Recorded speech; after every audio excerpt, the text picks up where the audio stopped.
I'll take a dookie on Skype's doorstep. I'm not even joking, bro. Fuck, bro. I'll disrespect them that hard. In Toronto, some people chase you. Yeah. I've had homeless people chase me. They're like, give me cash. I got nothing. And like, I hear your wallet. I hear the change. What are you doing? And they start following you. I'm like, sir, no. Yeah. And you just gotta keep going straight. They're fearless. They'll call you out. Yeah. You know, like, I hear change. Even like walking whiskey in the suburbs. The one Yo, that stops if you're walking a dog in downtown, bro. Okay. Oh my god. Let me just say right now. Do it. It is like a fucking chick magnet. I bet. Oh my god. The amount of people that stop me on the street were like, Can I carry whiskey? Can I pet him, please? Oh my god, how old is he? Well, tell me more about him. It's like, and the shit I would say, he never lets anyone carry him, knowing that's like the 5th girl that carried him this hour. And they're like, oh my god, really? I'm like, he must really like you. Are you a dog whisperer? That's crazy. And they're like, oh my god, maybe. Starbucks, everywhere, wherever I go with whiskey, oh my god, everyone had to touch him and stuff, Yo, that's what it is. In my head, sometimes when I get heated enough, I'm like, I wish a motherfucker would. Yeah. And that's a terrible mentality to have for that. It is, bro. It's so bad because now that I actually like box and stuff, I realize how bad that mentality is. Yeah. Because if you fight someone that actually does fight, you're fucked. Yeah, and even then, it's just like, why compromise your safety to that? Literally, because you don't even know. You don't know if they can actually fight or not. Yeah. If they can and you can't, and you feel like I see red, I can go for it, bro. Yeah. You just don't know what you're done, bro. Yeah.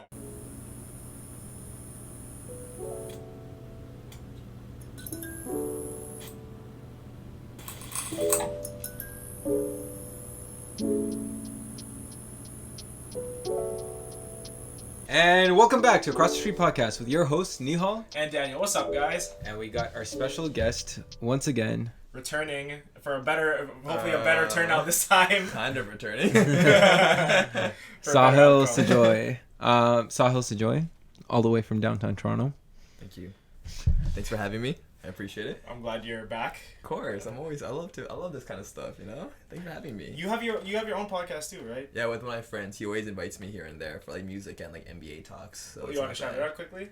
Yeah, check it out. His name is Tony Lee. His podcast is called BB Barbershop Quintet Podcast. It's a little hard to spell, but I can probably send it to you. You can like edit it. Yeah, I got it. Yeah. Yeah, but it's great. We talk about music and like NBA stuff, and it's really great. We actually have like a topic about Utopia coming out in like 2 weeks.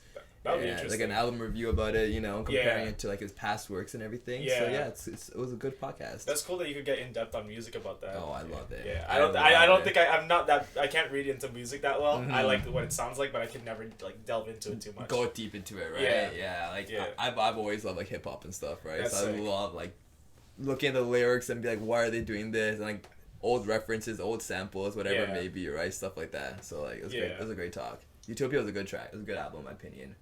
A lot of hot takes on it, but I thought it was well done. Well, that's what gets the people coming when you have those hot takes. Yeah, 100%. 100%. I'm so sorry. What is Utopia? What? What? There we go. See, that's what nothing. I don't know anything. Yeah, what is it? Travis Scott's new album. Travis Scott? Okay. I had no idea he came out a month today. I actually had no idea. I don't think I've listened to a single song yet. Unless it came on like shuffle or something on Spotify. I knew what it was. I just haven't listened to it. Wow. So. There's definitely no radio singles. You might have not even heard of any songs yet. Yeah. But I thought it was pretty good. I thought it was really good. I don't think they hyped it up that as much as like. As compared to Astroworld? Yeah. Yeah, like the album roll was not as good as Astroworld, but it was still like, I still thought it was not bad at all. Yeah. But not the Travis Scott, what he used to that you expect from like before, right? 100%, That's fair. Yeah. But I feel like also TikTok and like social media ruined album rollouts now. Back then it had like a more mystic feel because no one knew what's going to happen because no one knew what the sources were, right? But now there's so many leaks, so many things happen where like there's no novelty to it. It's just like, oh, alright, album's coming out soon, right? Yeah, so it's like, is it even worth it at that point to put out all that money for a release like exactly, that? So, yeah. And like, you take one song on TikTok, you go viral, that's your release right there. Yeah, facts. That's all it is, and then right? once everybody starts doing the trend, they do the work for you. Yeah, that's it. It's kind of sad how music is now, but unfortunately, that's how it is now, yeah, right? Music's kind of slowly become like 8-second like segments of stuff, right? It is. So 100% is. It's just like, how can I go viral for one song and then blow up my album. Yeah. Put like 25 tracks to get the money, get the streams in, so I can go platinum. Yeah. Which is stupid because that just takes away from it because like in terms of the music that I listen to normally, like I listen to a lot of like vintage stuff. Like I listen to Billy Joel and all that stuff. Like Same. so many bangers on like one album and all 100%. That shit. Or like Chicago. Yes. Oh my god, like because there's always substance. Exactly. Like, every song there's substance. There's like a journey to it. And now that it doesn't feel like there's as much dedication put into those songs. There isn't. Right? Like so listening to a whole album now just sucks. Yeah. You're just like, why is it taking so long? Exactly. This is the most boring trip it's like ever. listen to the one track. It's like all right, next one. Literally, I just want to skip it. It Yeah. sucks. There's no replay value anymore. It's just like half the album you can take out, Mm-hmm. and it can still be like a good album if you just took out like half the filler tracks, right? Yeah, because I feel like even like then like there'd be tracks that you might not listen to, but it's like It fit in the album. Exactly. You It could fit take away so maybe well. 2 or 3 songs that you wouldn't listen to. But that's it, right? But it still was perfect in the album. You're like, oh, I can't wait for this track to come again, right? Yeah. But now it's just like, this track again, stop it, right? Yeah, and even then with songs that you didn't like at first, you could learn to like get used to them, and then you learn to like them 100%. too. I had so many songs that I didn't like at first and grew into. 1,000,000%, Exactly. right? You're just like, oh, that's what they're trying to do. Okay, I kind of like it now. Yeah, it makes exactly. sense, That's what I'm right? saying. Yeah. You're in a certain scenario. Okay, that's what this song's meant to be played at. Maybe it's at a Exactly. bar or like while playing sports or Yeah. like whatever, right? Yeah. Different scenarios triggers different memories, right? Exactly. But music is just, I still love it, but like it's just a dark place right now. in my Yeah, opinion. it's really industry dominated. I would It say. is. Yeah. Oh my god, it's so industry dominated. Yeah. It's sad. Money, man. Yeah. I also saw a stat where you know the song "Running Up That Hill." Yes. Yeah. It's a super old song. Yes. But because of TikTok, Yeah. all of a sudden it just spiked up again, Mhm. and like it got so many more streams. Even me, Yeah. low key, Yeah. even me. 100%. I put on my playlist because of TikTok. Same here. I saw on TikTok too. Yeah. Like, wait a minute. I It's a forgot sick about song. this. Yeah. Yeah. Cause like you're right. It sometimes it's cool when TikTok uses a song to like have like a certain like theme to it. Yeah. And you hear a song, you hear like beautiful sunsets or like people playing sports. You're like, okay, that's kind of cool. Yeah. So when you listen to it, you're like, okay, I want to like do the same thing, like go for a run to the sunset or play a beach volleyball or something, right? Yeah. But when people like do like stupid dances and stuff, I feel like it just loses the value of it. Yeah. But if it's a specific like idea or theme, it's just beautiful. Mm. It's like you can really relate to the song. Yeah. It like makes it better in my opinion, right? It's a double-edged sword. Yeah. It can be good or bad. Yeah, I get The way you. I see it.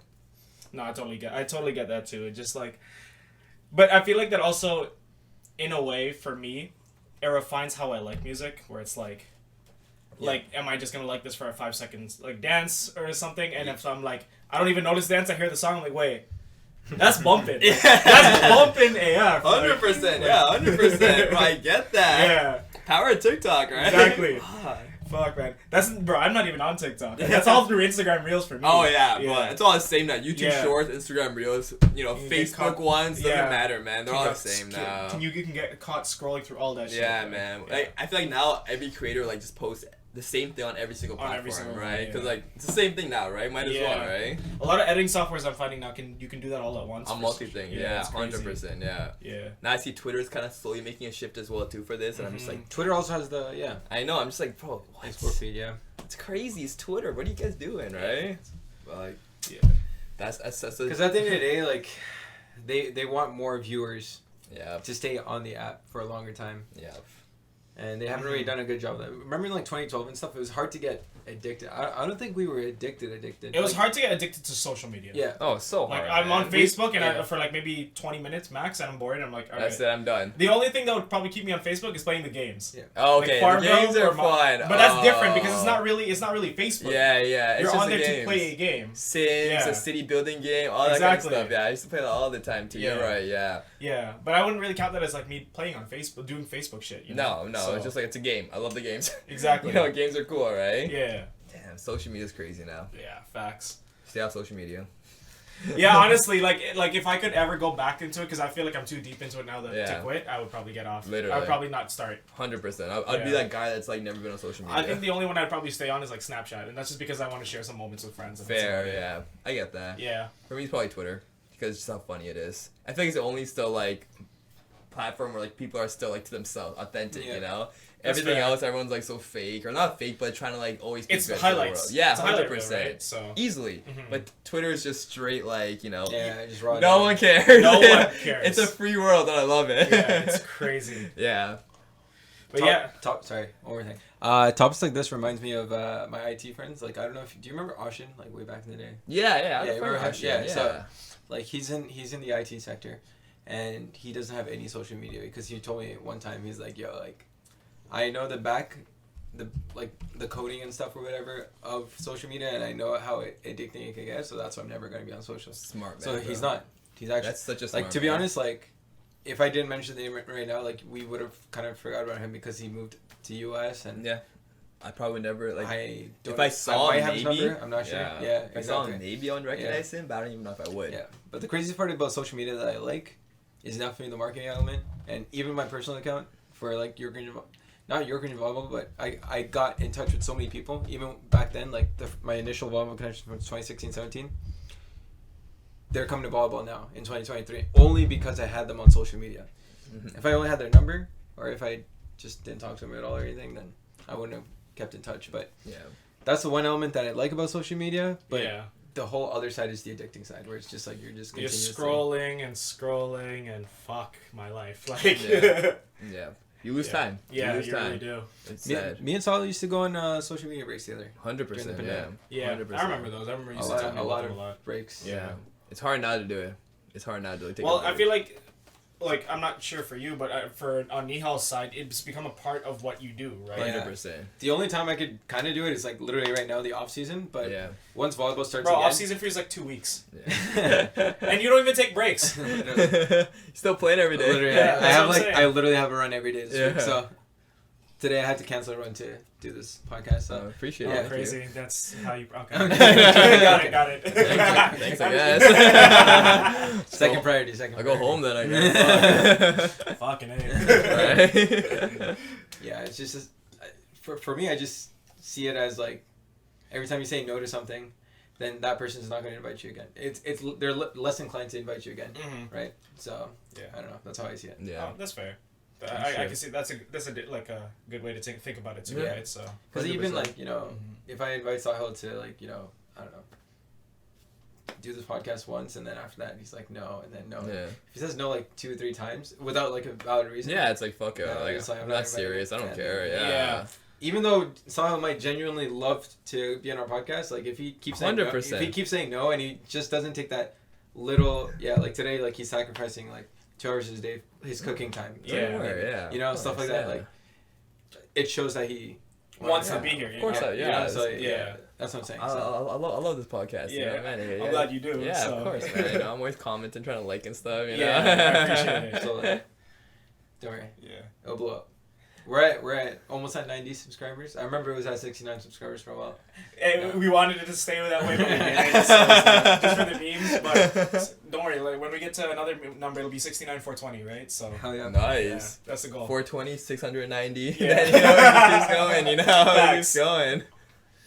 Anyways, But yeah, go ahead. going on to this next segment before we get into the main topic, we actually started in doing something called Quick Questions, and it's inspired by I don't know if you listen to like a lot of sports podcasts. You know, All the Smoke. Mm-hmm. So they do like the quick Yeah. hitters, and we do something similar to that, but we have a Yeah. bunch of set questions we rotate through every time. Oh. And it's just to kind of break the ice, to kind of see like what do you say on the fly. It's not really, we don't expect a long elaborative answer, Break the but ice, if you do want to like get into it a bit, we're like cool with that too. Yeah, let's do And it. yeah, I've already pre-selected and I have it ready, so I do not know what's coming up, that so is exactly why we do it this just way. letting you guys know right now. Yeah, so we got 5 questions prepped up for you, so we got a whole list of them. Oh my But God. we pick 5 from that. Okay, Yeah. good. Yeah, so I was like, that is not 5 questions. yeah, so we pick 5 from that, and we kind of see how you answer some of them. All right. Yeah, most of these were, I think all of these were questions done by me instead, based off like what we used to do, because we always used to have those small podcasts where we would just read questions off the internet and shit like that. And Yeah, answer yeah. them. So it's kind of inspired Oh, off that too. fair, 100%. Okay, Yeah. I'm excited for that then. All right, so you ready to go? Let's do this. Okay, so first question is, would you rather eat a dog or eat a cat? Oof. You know You can what? tell this is something Nihaal would never ask. I know, I was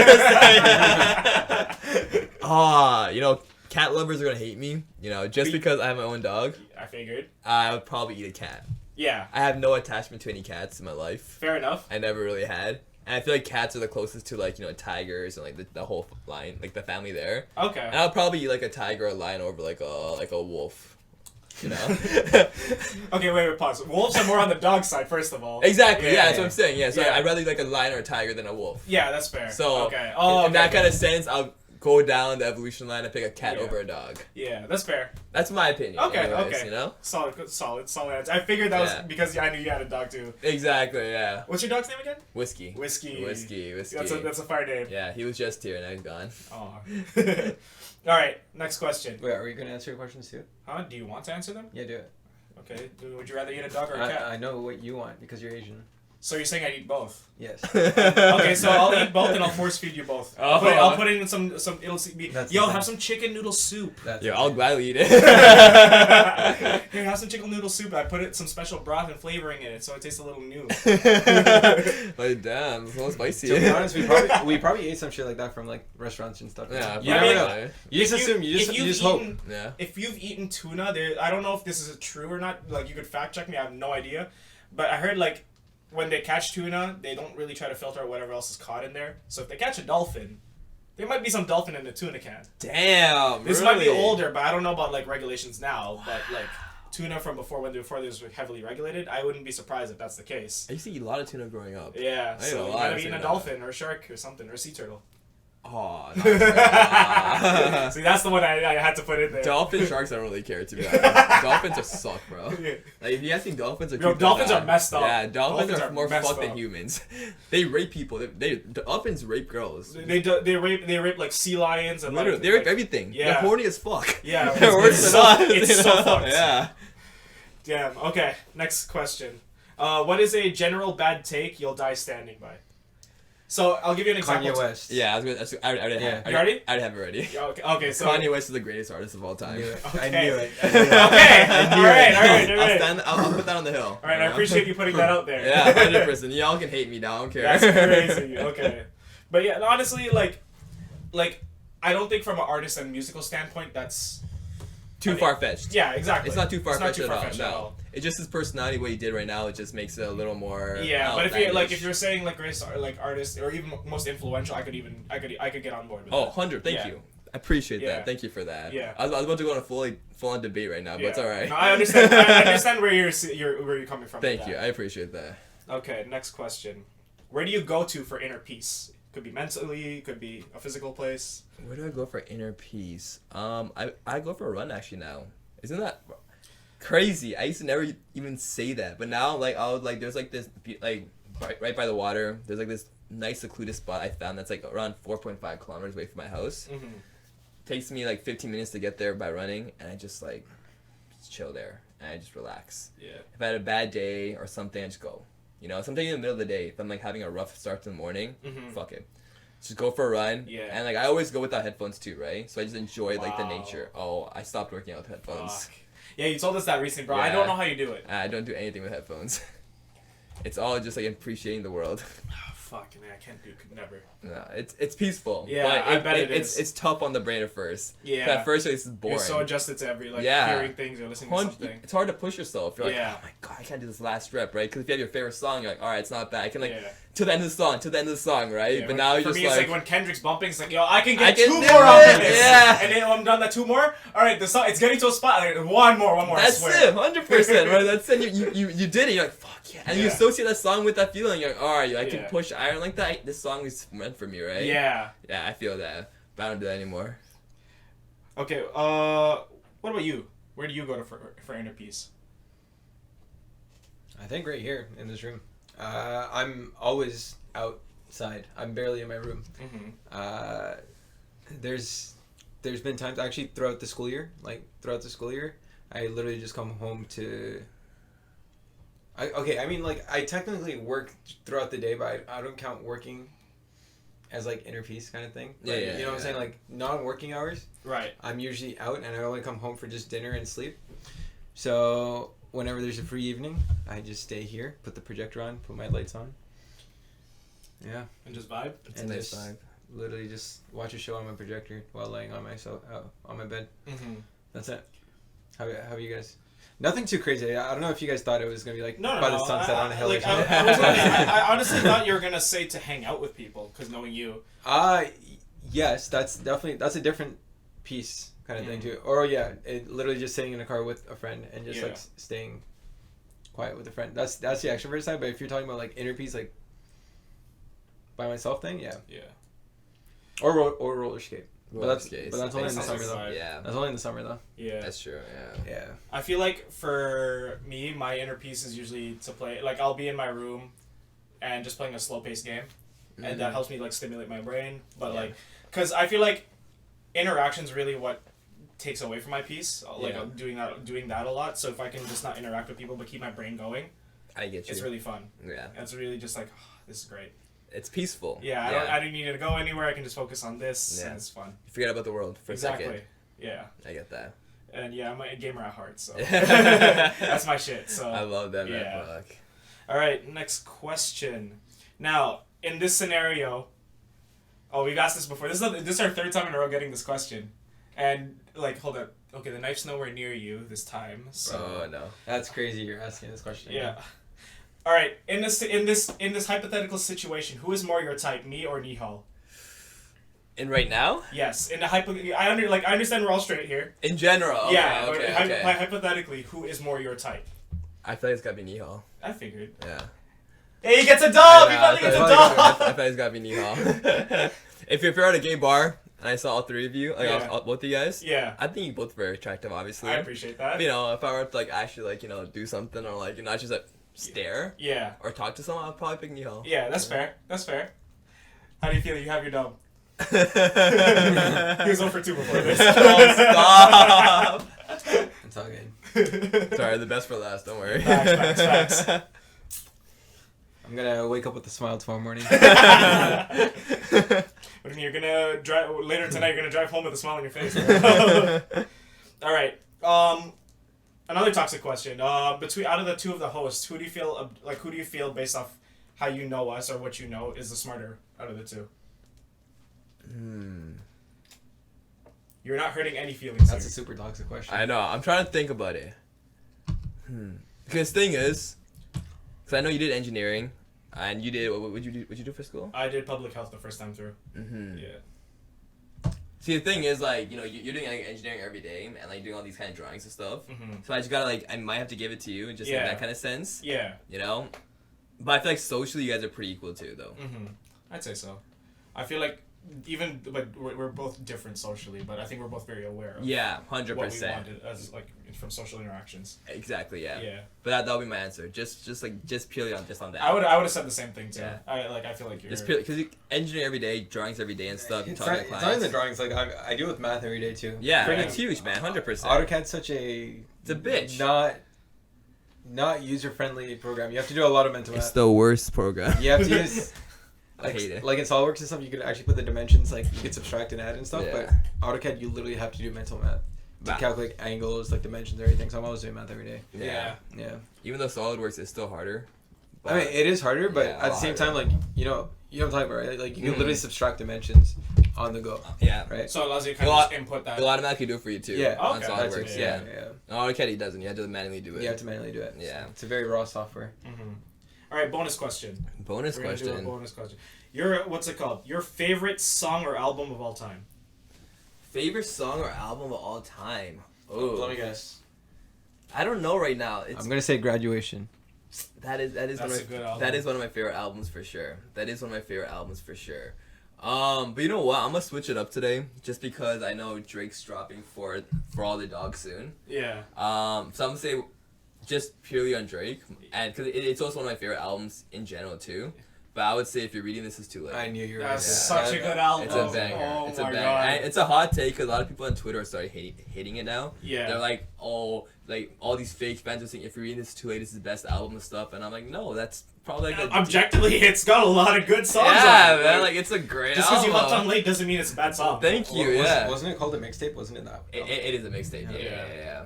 But like his mixtapes and albums are basically the same now. thing. Yeah, they basically are, man. What differentiates, although on paper, definition-wise, an album and a mixtape? Mixtape is not with the a label. Oh, so he just drops that on his own. Yeah. It's Okay. independent. Oh, nice. Okay. Yeah. Cool. Where an album is like it's through a label and everything. Wow. Okay. Yeah. That's good to know. Because I actually didn't really understand that at Yeah. first. I'm pretty sure now it's more like it's much more like different. Yeah. But like back then, before like streaming was so big, Yeah. mixtape was like strictly on your own. Okay. So that's what you can find like on SoundCloud and stuff. Whereas albums you can never find on SoundCloud because they're like actually. You have distribution rights and all that stuff. Exactly. Yeah. Exactly. And that's why you can put mixtapes on YouTube as well because you don't need to clear the rights for like samples and everything. But didn't DMCA change a lot of that too? Yeah. So say music a lot different now. Uh-huh. That's why I think that mixtapes and albums now, or EPs too. They're not even like. There's not really much of a difference. Yeah, there's no difference at all. It's all the same. Yeah. Unfortunately. It's just in title, right? Yeah. Unfortunately. Interesting. It's a song. Yeah. You haven't mentioned a song yet. You said the album. Yeah, you said the album. I'll do a song from the same album too. No Telling. Okay. I think it's one of the greatest Drake songs ever. Really? I love it. Ain't no telling. It's Yeah, like classic Drake. Like, When did it come out? Grade 10? grade 11, 11, right? 2015, I remember that. Our Skype days. February. Fuck, yo, don't talk about Skype, bro. That shit used to piss me off so much. I hate Skype with a passion. Really? Eh? Ever since Discord was a change, bro, I'm telling you, bro, like... Yeah. Oh, bro, I'll take a dookie on Skype's doorstep. I'm not even joking, bro. Fuck, bro. I'll disrespect them that hard. I don't know. That's why Skype sucks now. That's why we got Zoom now, you know? Yeah, exactly. That too, right? Yeah. It's just so much better. All Skype of got those. outdated so quickly. Yeah, Skype got outdated. Like, Discord first took over it. And Yeah. then, like, even with Zoom over pandemic, Zoom- it's just so much better. Yeah. Yeah. 100%. Microsoft had to scrap it and start Teams. I mean, everyone in corporate loves Teams. Everybody, yo, the corporate loves Teams. Teams is good, though, for corporate. I don't like Teams. I don't, Really? I still don't like use Teams Zoom. either. We're a Slack company. Right? I work with Teams. I don't really like it. Yeah. This is what it is. Yeah, I'm never a big fan of Teams.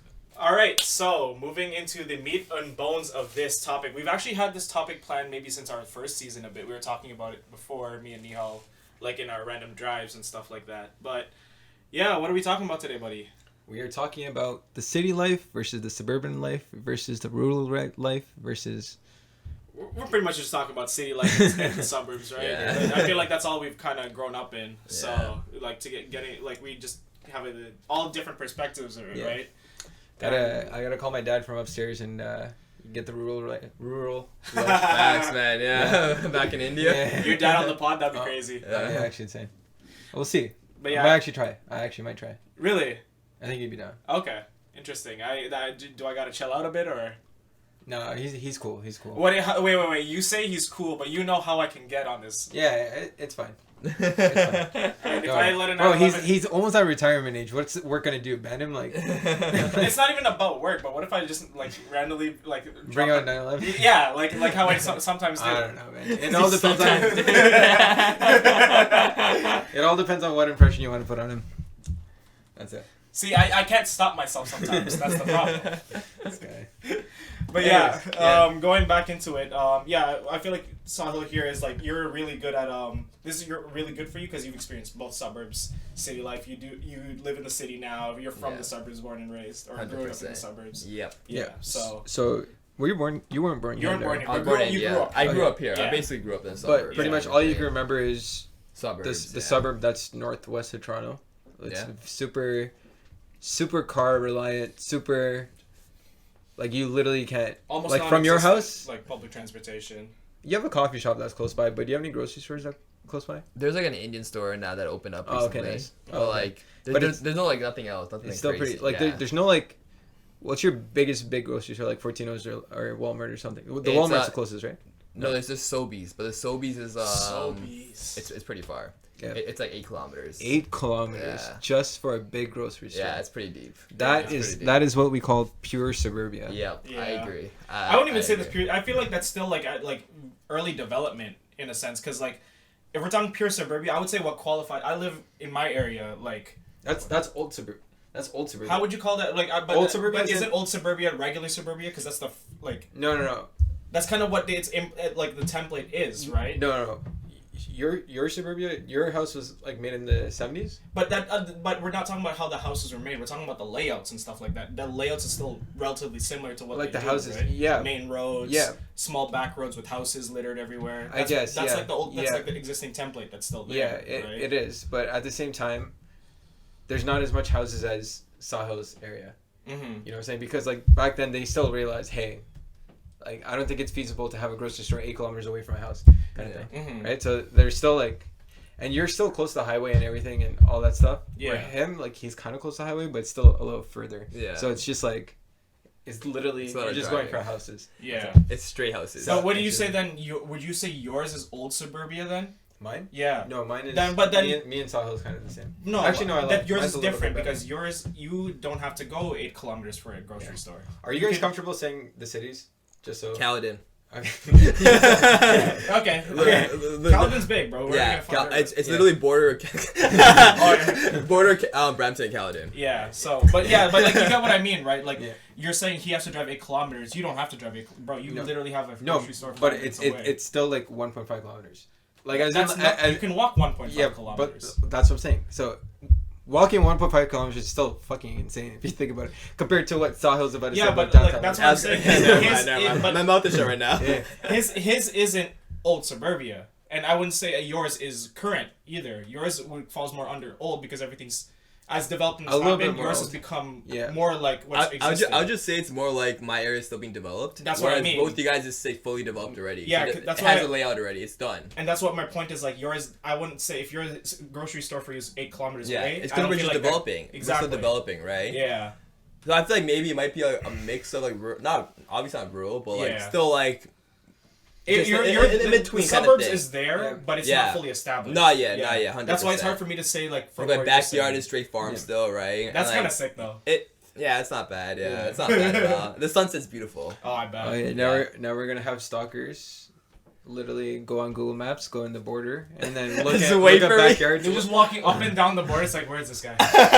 Look at the backyards that faces farms. Yeah. Well, I don't live there anymore, so don't worry. You guys can't find me there. Yeah. He's not from there no more. Yeah, I don't live there. He's a city man now. I'm a city boy. But so suburbia or city life, what would you pick out of a heartbeat right now? City life. 100%. Never turn back to suburbia. 100%. Even when I do get married and have children, the furthest I would want to be would just be like. Would you say like Mayans, kind of, that kind of area. Still in Toronto. Yeah. But like. I think Allen and 401's a perfect area to.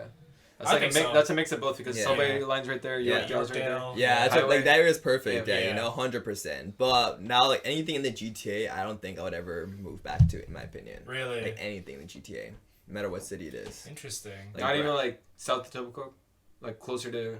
Like Lakeshore area? I feel like that still counts as city though, because Lakeshore's still amazing. Yeah, because Lakeshore is literally like you take the train that's like 15 minutes. What about like Saga City Center kind of? No, I wouldn't go to Saga. It's still too far out. Yeah, you see, I wouldn't go to Saga. Like Saga is like pure, like as in like back then the mayor was like, we don't want a subway line extended there because we want cars. You need a car. You need a car. Definitely need a car for Saga. 100%. Yeah. Even Etobicoke, you don't really like. You can still like take like the there's still like transportation. The thing about Etobicoke and stuff, it's what I guess now I'm kind of understanding what Daniel said before. Since it's developed, like his TTC, it's like every 5 minutes. Right? The coverage is great. 100%. Yeah. Compared to like your city or where you came from. Yeah, from Brampton. 100% Region Transit, it's like 40-minute segments. Bro. Yeah, bro. Like, it's actually there'll be times you need a car. If I'm going for the bus, if I don't feel like running and it's there, I'm like, okay, I'll just wait for the next one. Yeah.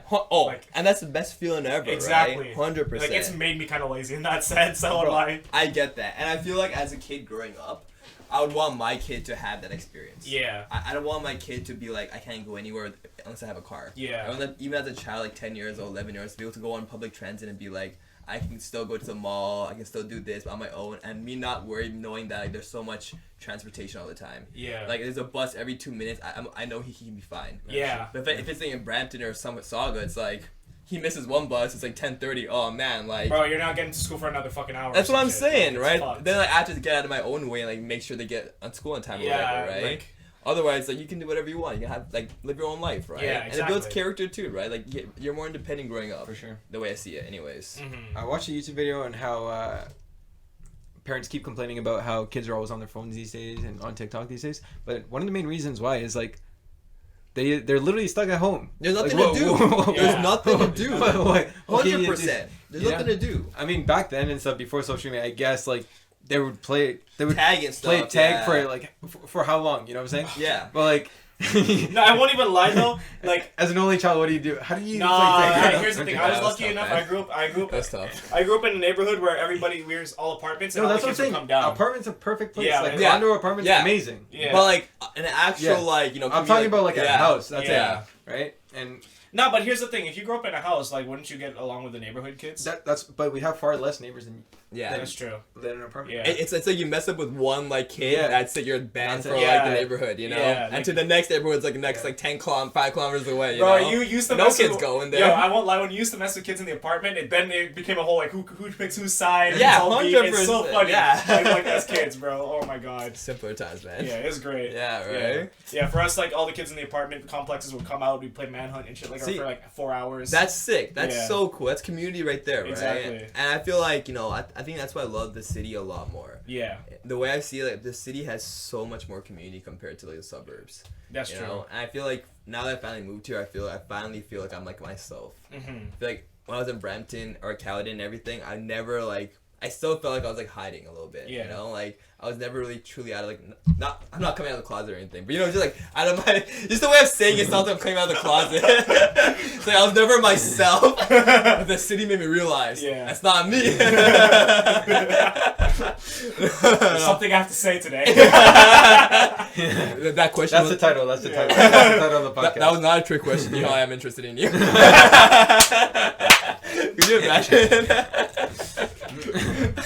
all our friends are like, I knew it. Bro, you guys are homosexual. There we go. Oh man. But yeah, no, I get what you guys are saying. Yeah. Bro. It's like so different from like 100%. Yeah, because you guys grow up like houses. That's pretty much it, you know. And it's not even just the houses. It's like the fact that like when you're like in a neighborhood, like it's so like there's so much pressure and there's so much that you can't like really step out of your comfort zone kind of thing because people can judge you so quickly, even in schools and stuff, right? Yeah. But I feel like when I was in the city, everyone does their thing and no one cares. You know what I'm saying? True. Like, no one.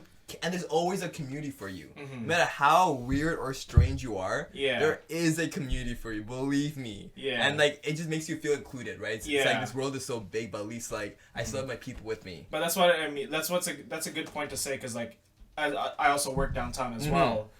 Like there is like you can find every single type of person ever you could imagine downtown. Everyone. Yeah. And I can only speak for what we live in downtown here. Imagine like bigger cities like New York and LA, 100%. bro. Like that would be crazy. It must be insane. Yeah. I always like fantasize about that now, right? Because the thing is like even like I always thought like growing up, Brampton Saga was like very multicultural. Yeah. I thought it was the most multicultural thing in the world. Right. But then I came to Toronto. I'm like, I was so mistaken.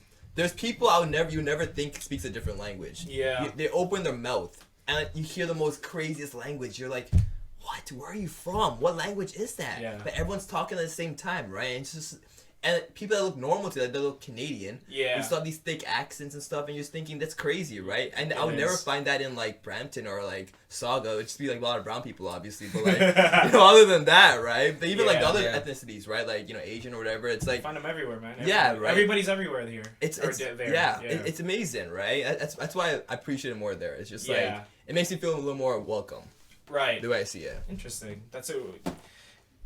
That's actually such a like new perspective because like I've never like I know people who've lived downtown. Yeah. But like nobody's really elaborated about why. Like some people will say because of work they live downtown and stuff like that, and that's pretty much it. Yeah. But also I feel like your personality really meshes well with that. Thank you. Yeah. But I also feel I'm going on a lot of tangents right now. Go for it. But I also feel like a big thing is like every part of Toronto, like downtown Toronto, has like a different like what's it called, like vibe, whatever, right? Yeah. And I feel like if you don't live in like a certain area, like you miss out on a lot of things. Yeah. So if you like by Bay Street or whatever, it's a lot of finance people. Yeah, it's very bougie. Yeah. But it's a very different vibe where I live, Queen of Spadina. Yeah. I'm close you get to Kensington, Chinatown. It's all that. It's like different personalities, more like humble, more down to earth, not stuck up people that are actually like, they love the city for like what it is, right? You're near like clubbing area yeah, as well. It's more authentic. It's authentic. Whereas like Bay Street and stuff, it's so fake because like even to survive there, you need to at least be making like $95K. To be honest, be surviving on Bay Street. That's like lower too. And that's lower, 100%. And like for a studio apartment, you need 95 for that kind of stuff, right? So it's so bougie. It's so like money driven. But you just go up like just 2 streets. Yeah. The vibe changes.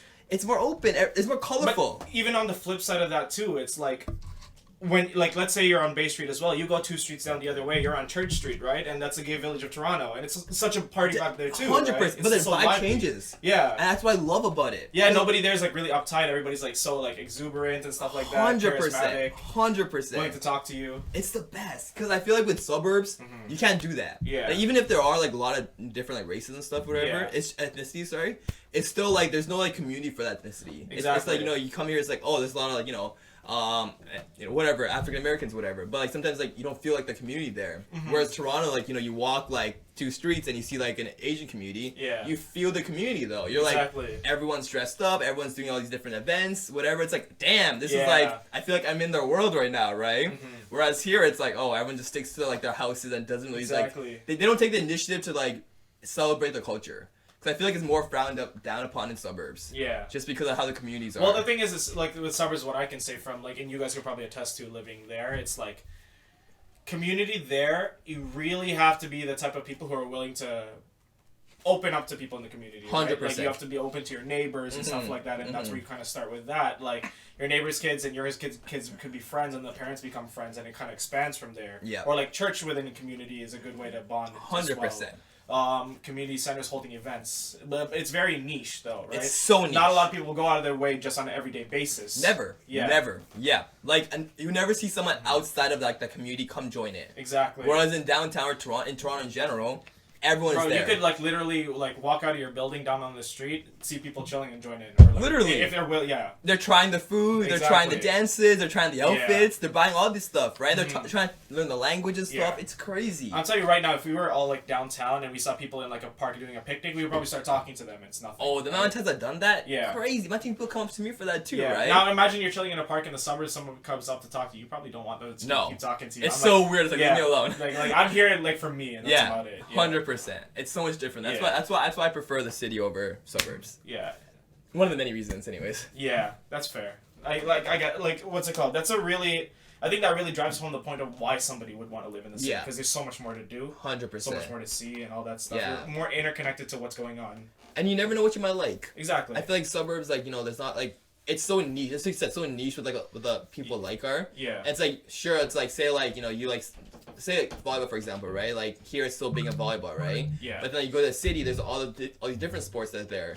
All of a sudden you're like, wait a minute, I like a different sport now. Like maybe I like this sport more, but you never had the option in in the suburbs because Sure. everyone's playing something else, right? Because you just follow the crowd, you follow the community. Yeah. But in Toronto, there's so many, so it's like it doesn't matter what it is. Like as long as you have a passion for it, you will find the people for it, right? Yeah. Even for me running, like I ran in Caledon yesterday, right? No one was running. Everyone looked at me weird. Yeah. When I'm downtown, everyone stops and talks to me. Yeah. People join me sometimes midway. They're like, oh, how many kilometers do you have left? I have 2 more. I'll come join you. And sometimes they talk to you on the run with you. That's crazy. It's stuff like that, you know. It's Yeah. crazy, right? They just see you on the street. They're like, oh, damn, what are you doing here, right? Yeah. It's great. Like even like walking whiskey in the suburbs. No one Yo, really stops me. if you're walking a dog in downtown, bro, Okay. Oh my god. Let me just say right now. do it. It is like a fucking chick magnet. I bet. Oh my god. The amount of people that stop me on the street were like, can I carry whiskey? Can I pet him, please? Oh my god, how old is he? Well, tell me more about him. It's like, and the shit I would say, oh, he never lets anyone carry him, knowing that's like the 5th girl that carried him this hour. And they're like, oh my god, really? I'm like, he must really like you. Are you a dog whisperer? That's crazy. And they're like, oh my god, maybe. Starbucks, you know, everywhere, wherever I go with whiskey, oh my god, everyone had to touch him and stuff, you know? Yo, that's Riz. That's Riz. Trust me, bro. That's crazy. If you're staying with me for 2 weeks whiskey, I'm putting you to work. Yeah. I'm putting you to work, you know? You're getting your steps into the Yeah. whiskey. Oh man, I made this guy run like 7 kilometers, like That's crazy. every other day sometimes. My mom was like, "Don't do that." I'm like, "Don't worry, mate's fine." You know? You had like a carrying pouch for him too? I had that too. That's so awesome. I was even. Oh man, everyone stopped me for that too. They're like, "Oh, come here," and I'm just like, "Come here," you know? They're just touching me like that. I'm like, "Yeah, feel my chest." You here." just flex that a little bit when you get hand gets so Yeah, like, Bro, stuff like that, man, it's amazing. Yeah, you know? I bet. It's just so much character. Yeah. You know? I feel like the kids there in the city have a lot more character than the suburbs too. Mm-hmm. You know, they have a lot more like not just drive, but also like a need to do something kind of thing. Whereas suburb is more like lax. Cause like I can't lie, these houses we live in suburbs are massive and stuff. It's like it does feel like you made it. Yeah. So as a child growing up, you kind of feel like, yeah, like my parents made it like this, so like, you know, this is the life I will have in the future too, right? Mm-hmm. Whereas, you know, the city, like, there's so many like small, like, it's super rare to find like a house like this. Yeah. Like straight in the city, right? Yeah, because everything's been replaced, or it's like they're tight together. Yeah, Like, even the houses that are like that, there's no space. 100, there's no Yeah. space, right? It's like very humbling kind of thing, Yeah. right? So like, you know, kids grow up with that. So when they see houses like this, like, oh, I can reach this in the future one day. So they grind even harder kind of thing, right? Yeah. And like, you know, you obviously can attest to it. The streets are more crazier in city as well. 100% more crazy. And that builds character too. Kids see that stuff, Yeah. right? The amount of times I see like homeless people try to talk to kids on the street on their own. Yeah. You know, but the kids still like have a straight head. They keep walking straight and stuff. Like, they I'm know how like, to mind their business. yeah, I'm like, if I was like 7-year-olds doing that, I would probably be like, like Yeah. crying or some shit, right? But these kids just go for it, and it's beautiful. I love it. I Yeah. think it's great. Just Yeah? yeah. So a little rant there, but you know. Yeah, no, I really get to see what you're like thinking about with it as well. Yeah. Now, I would say like I do agree with you in terms of like how lively it is, how much you can connect more with your community and stuff. Yeah. But for me, as somebody who I think, coming from my perspective, I work city life, live suburb life. Mm-hmm. I would say I'm much less inclined to city life, more because as somebody who's an introvert or somebody who's like, I don't even want to say I result in being an introvert because I'm still pretty social myself. I would say as somebody who doesn't like crowded areas. Mm-hmm. City life for me can get kind of rough in a sense of like I would like even with my philosophies of like raising kids and all that stuff. I think I would much rather be a suburb person, and it's more because with the city there's like as much as it is lively, there's more random variables too. Like whether it's like maybe this sounds like me being a little afraid, but it's like realistically thinking like there's more chances for you to get hurt. There's more chances for people care less in a sense too downtown. Like people have. As much as it is lively, people have their own like they're a bit more selfish too. Like driving, 1,000,000,000%. Like walking crowds, everybody's kind of shoving. Yeah. Yep. In terms of shopping too, it's a lot more competitive too. Yep. It's crazy. Yep. Yeah. So not only that, if you live downtown, you're not only competing with people who live there for food or like competing that. You're competing with people going on break as well with certain things too, Yep. right? With commuting, with all of that, right? Yep. Every kind of amenity or resort is going to be the same thing, and like for me, one of my biggest pet peeves about downtown is crowded subways. Yep. Like, it drives me insane. Like Yeah. I like my blood pressure is just raised being in a crowded subway. Yeah. So as much as it is fast, it gets like stuff done. Like you get from point A to B very efficiently. Just imagine being on a crowded subway where like somebody's hand, like by no choice of their own, is wedged between your ass cheeks. Yep. Yep. Bro, it's not cool. Touching your balls by accident. Yeah. They're saying sorry, but your hands are still on my Yep. balls. Like I know you can't do anything about Some it. nipple flicks, you know, Yeah, here and there. I'm Yep. like, oh my god, bro. Yep. Like, I had one guy have his nose up my, like his finger up my nose once. Yeah. that's crazy. Yeah. But like you said, it was really packed as well, Yeah, right? like people need to get home. People Yeah. are in a rush. You to know, do I had my things. thing like this. I think he tried to put his hand up, right? Yeah. But then it kind of did that instead. And I was like, Like, I gave him that side eye. Didn't say sorry. Yeah. Just continue to put his hand up top, on top, Exactly, and I was like, like, oh, yeah. alright. That's another big thing about it, right? Yeah. Where it's like people are a lot more mean downtown. Yeah. Like they like as much as it like versus the liveliness, which I still get. 100%. But also, for me, I think I'm just tired of the city. Myself, I went to school for 6 years downtown. Yeah. Now I'm back again working downtown. Yeah. I'm so fucking tired of this shit, bro. I get that, man. 100%. Yeah. So, like, for me, the other things about living in city life, it's like, if I were to raise a family there, a kid, my kid's being introduced a lot more to a lot more chaos, a lot faster than I think a kid should be developing that. Really? Yeah. Think Where so, I huh? like as much as I want a kid to be like built with toughness, I don't want a kid to have trauma to build that toughness. And I think downtown with homeless people or with a lot of like random like what's it called, dangers that are there that are more prevalent there than what suburbs present. I feel like that exposes a kid too much to the detriment of their development. I think it builds character. It's like what Sahil said earlier. Okay, about but the homeless people coming out to how the many kids. times can you say that there's been character building without like some type of like trauma in a sense? Like think about it. Like think about I mean, it this yeah. way. But you're right. Okay, but how am I gonna raise a kid like knowing okay they're tough enough now to resist somebody, but Why is my 7-year-old getting like approached by a homeless person? But I get your point of view. Yeah. But the thing is, like, the way I see it is like, you know, when you're in the suburbs, you grow up so sheltered. So like when you do get exposed to the real world and you travel and stuff, seeing these things takes you by shock. I get that, but as a parent, your role is not to expose your kids to that shock on their own, right? But your role as a parent is to make sure they're prepared for it. Yeah, so, but how are you preparing them when you're exposing them without them having that right resource? It's up to your guidance. You're the resource. It's up to your guidance. But no, that's what I'm saying though. It's like as long as you and your future partner is a good like parent. But let me then put it this way: by raising them downtown, like. I can see where you guys are saying that, and I like to an extent you are correct. But how often, like as a working parent in like now, how often are you going to be around for that every time? Like if your kid has to, if you're a parent or both of you are working, your kid has to take either the TTC home every day. Even some kids who are young and have had to take the TTC home, right? Yeah. And or like even or whether it's in high school or like you've done what you can to prepare. How can you really prepare yourself for somebody who's like? I don't even know. I don't even want to go to that point, but it's like when somebody's like taking the TTC versus like, and there's a lot of drunk people downtown just wandering. Like, how are you ever gonna prepare your kid for that? Like, it's like, oh, this is what a drunk person's like. How am I gonna, you know what I mean? Well, the thing is, I feel like a good way to be like, you know, if they're exposed to that, be like, listen, things like that can happen a lot during late hours or early morning, and that's why I tell you as a parent to avoid that, and you experience it firsthand. That's how the world is, and like you as a parent got to be like. This is like kind of where they're coming from, you know.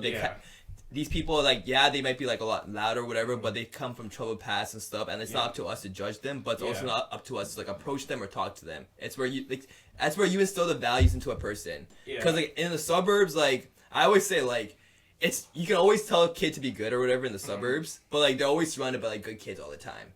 But when you're in that kind of environment where like you are exposed to bad things, that's where as a parent you're able to like make or break the kid in the sense of like you can either make them like a strong individual that like grows up with good values, or you make them someone that breaks up too much and like falls into the wrong path because they see all these things. And at the end that's on you as a parent, because you even if you're not around, you still have to have a strong influence and be like, listen, like this is what happens, but like I want to make sure the world has like the black and white, has everything in between. Yeah. As long as you understand it, but stay on the right side. Yeah. Life will be good to you, kind of thing, right? Okay.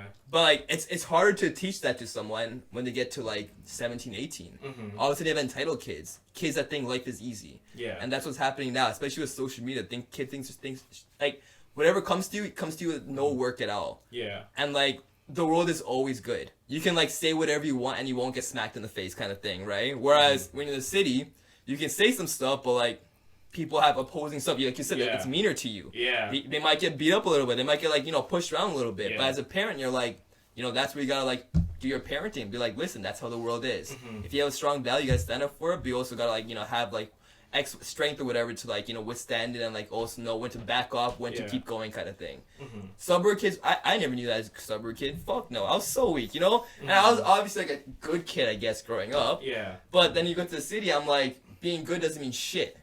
That no one cares, you know what I'm saying? And like I feel like it's even worse as an adult to feel that than it is as a kid. Because if I knew this as a kid, maybe things would be different now. I'd be like, I would be more fearless in the city. Yeah. Otherwise, I'd be like more scared to like approach. That's fair. I'll see these things, I'll be terrified of it, right? Yeah. And traveling is great. Everyone in the group, they want to travel, right? Yeah. But no one talks about the bad side of traveling. There's like so much bad people out there too. Yeah. But if you're always in a small bubble, you're never gonna know what that is there, right? Okay. I mean, I can kind of see where you're coming from there. I just think that what you're you might not be exposed to as much in the suburbs, which I get where you're coming from. But I feel like knowing our downtown like as well. Yeah. I feel like raising a kid there, you're exposed to too much sometimes, and I think that's like for example, you want your kid to play in the playground, let's say, in the OCAD Park. Or something like that. Like you want to go. I live right beside Grange Park, by the way. Exactly. So I know that playground by the back of my head. Exactly, but like, let's say you're at a point where you trust your kid to go out on the playground like that, right? Like, oh, you're old enough, you can go play, like go hang out with your friends and stuff like that. There's some things that are dangerous that I feel like downtown presents that can be more out of control than versus when you're in the suburbs. And it's a sense of like, how could I ever forgive myself for being like, I trust my kid to go play out there, but what if there's something that my kid cannot control that happens there? How could I ever forgive myself for, let's say in this situation, I've built my kid for those things. I've like done that. But I feel like just the downtown itself has so many more variables for like somebody going up to my kid and being a threat that I'm not there for. Or even if I am there for it, still can be out of my control, rather than a suburb would be, right? And it's like, I think that's one of the reasons why I would never want to raise my kid there, is just because I feel like, even in a sense, like the city, like, you could say you live down there, but the lifestyle of the city kind of controls you in a way, rather than in the suburb. You have more reign of control of what you can do. There, it's like you kind of go with the flow of the city more, rather than you make it your own. Like, I don't know. I gotta disagree with that. Really? I gotta disagree with that. I feel like suburbs is more you fall with the flow, just because it's like you said, it's so niche. Where like there's not many options for you to spread out. But I think this like with the city, what I'm saying by that is like everybody walks at the same pace, goes at the same pace, lives the same way, and like they're not necessarily like their like daily life, but like. You can see if you're going downtown 95, everybody walks the same places, goes the same places. You're forced to live within that means of how the city goes, right? You move to the city doesn't move for you. I gotta disagree with that. Okay. The only reason I disagree with that is because I remember so sorry, a little backstory. That's okay. Go for it. Last summer when I was still working at my company right now, right? I was commuting every day from Caledon, right? Yeah. I went every single day that summer because I was like same thing. I want to be in the city. I gotta experience the life, whatever, right? And it was great, right?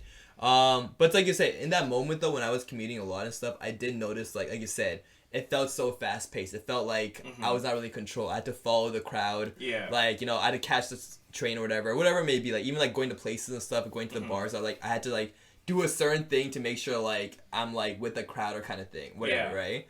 But I feel like ever since I moved there and I kind of like really just took a step back and like just saw the city for what it is. Yeah. And I saw it like every point of the day, right? No matter what time it is. You kind of realize it's like the city's pretty fair to you if you just like do what you want instead of just like following the crowd. Just because, there's like, you know, big crowds you can always like, you know, you always can follow. But there's also, like I said, so many small things that you can like do yourself. And it's like I said, there's so many different people in the city where like, even if like you yourself start like your own club or thing, your own movement. Yeah. You can do your own thing. People will like follow you too. It's like you can still create your own narrative there. There's so much more power to create narrative. Whereas in the suburbs, you really have no control. It's so much more hard to have control over that. Just because once everyone has like a certain movement, it's so hard to make people not stray away, but be like, oh, there's more out here. I will say this though, how I feel about the suburbs in that sense is when you're saying like it's a lot harder within the suburb. I actually feel like it's a little more different. I feel like it's a little easier. Just because, to a certain extent, it is a bit more secluded in the suburb. There, like, it's its own different kind of community, but because you have a little more of that, like, freedom of less intrusiveness. Yeah. You can do what you want without people like influencing you. Like, there's less people there to, kind of determine a speed factor for you as well. There's a lot less like. Do I want to say variable? I don't know if I should say variable or not, but it's just.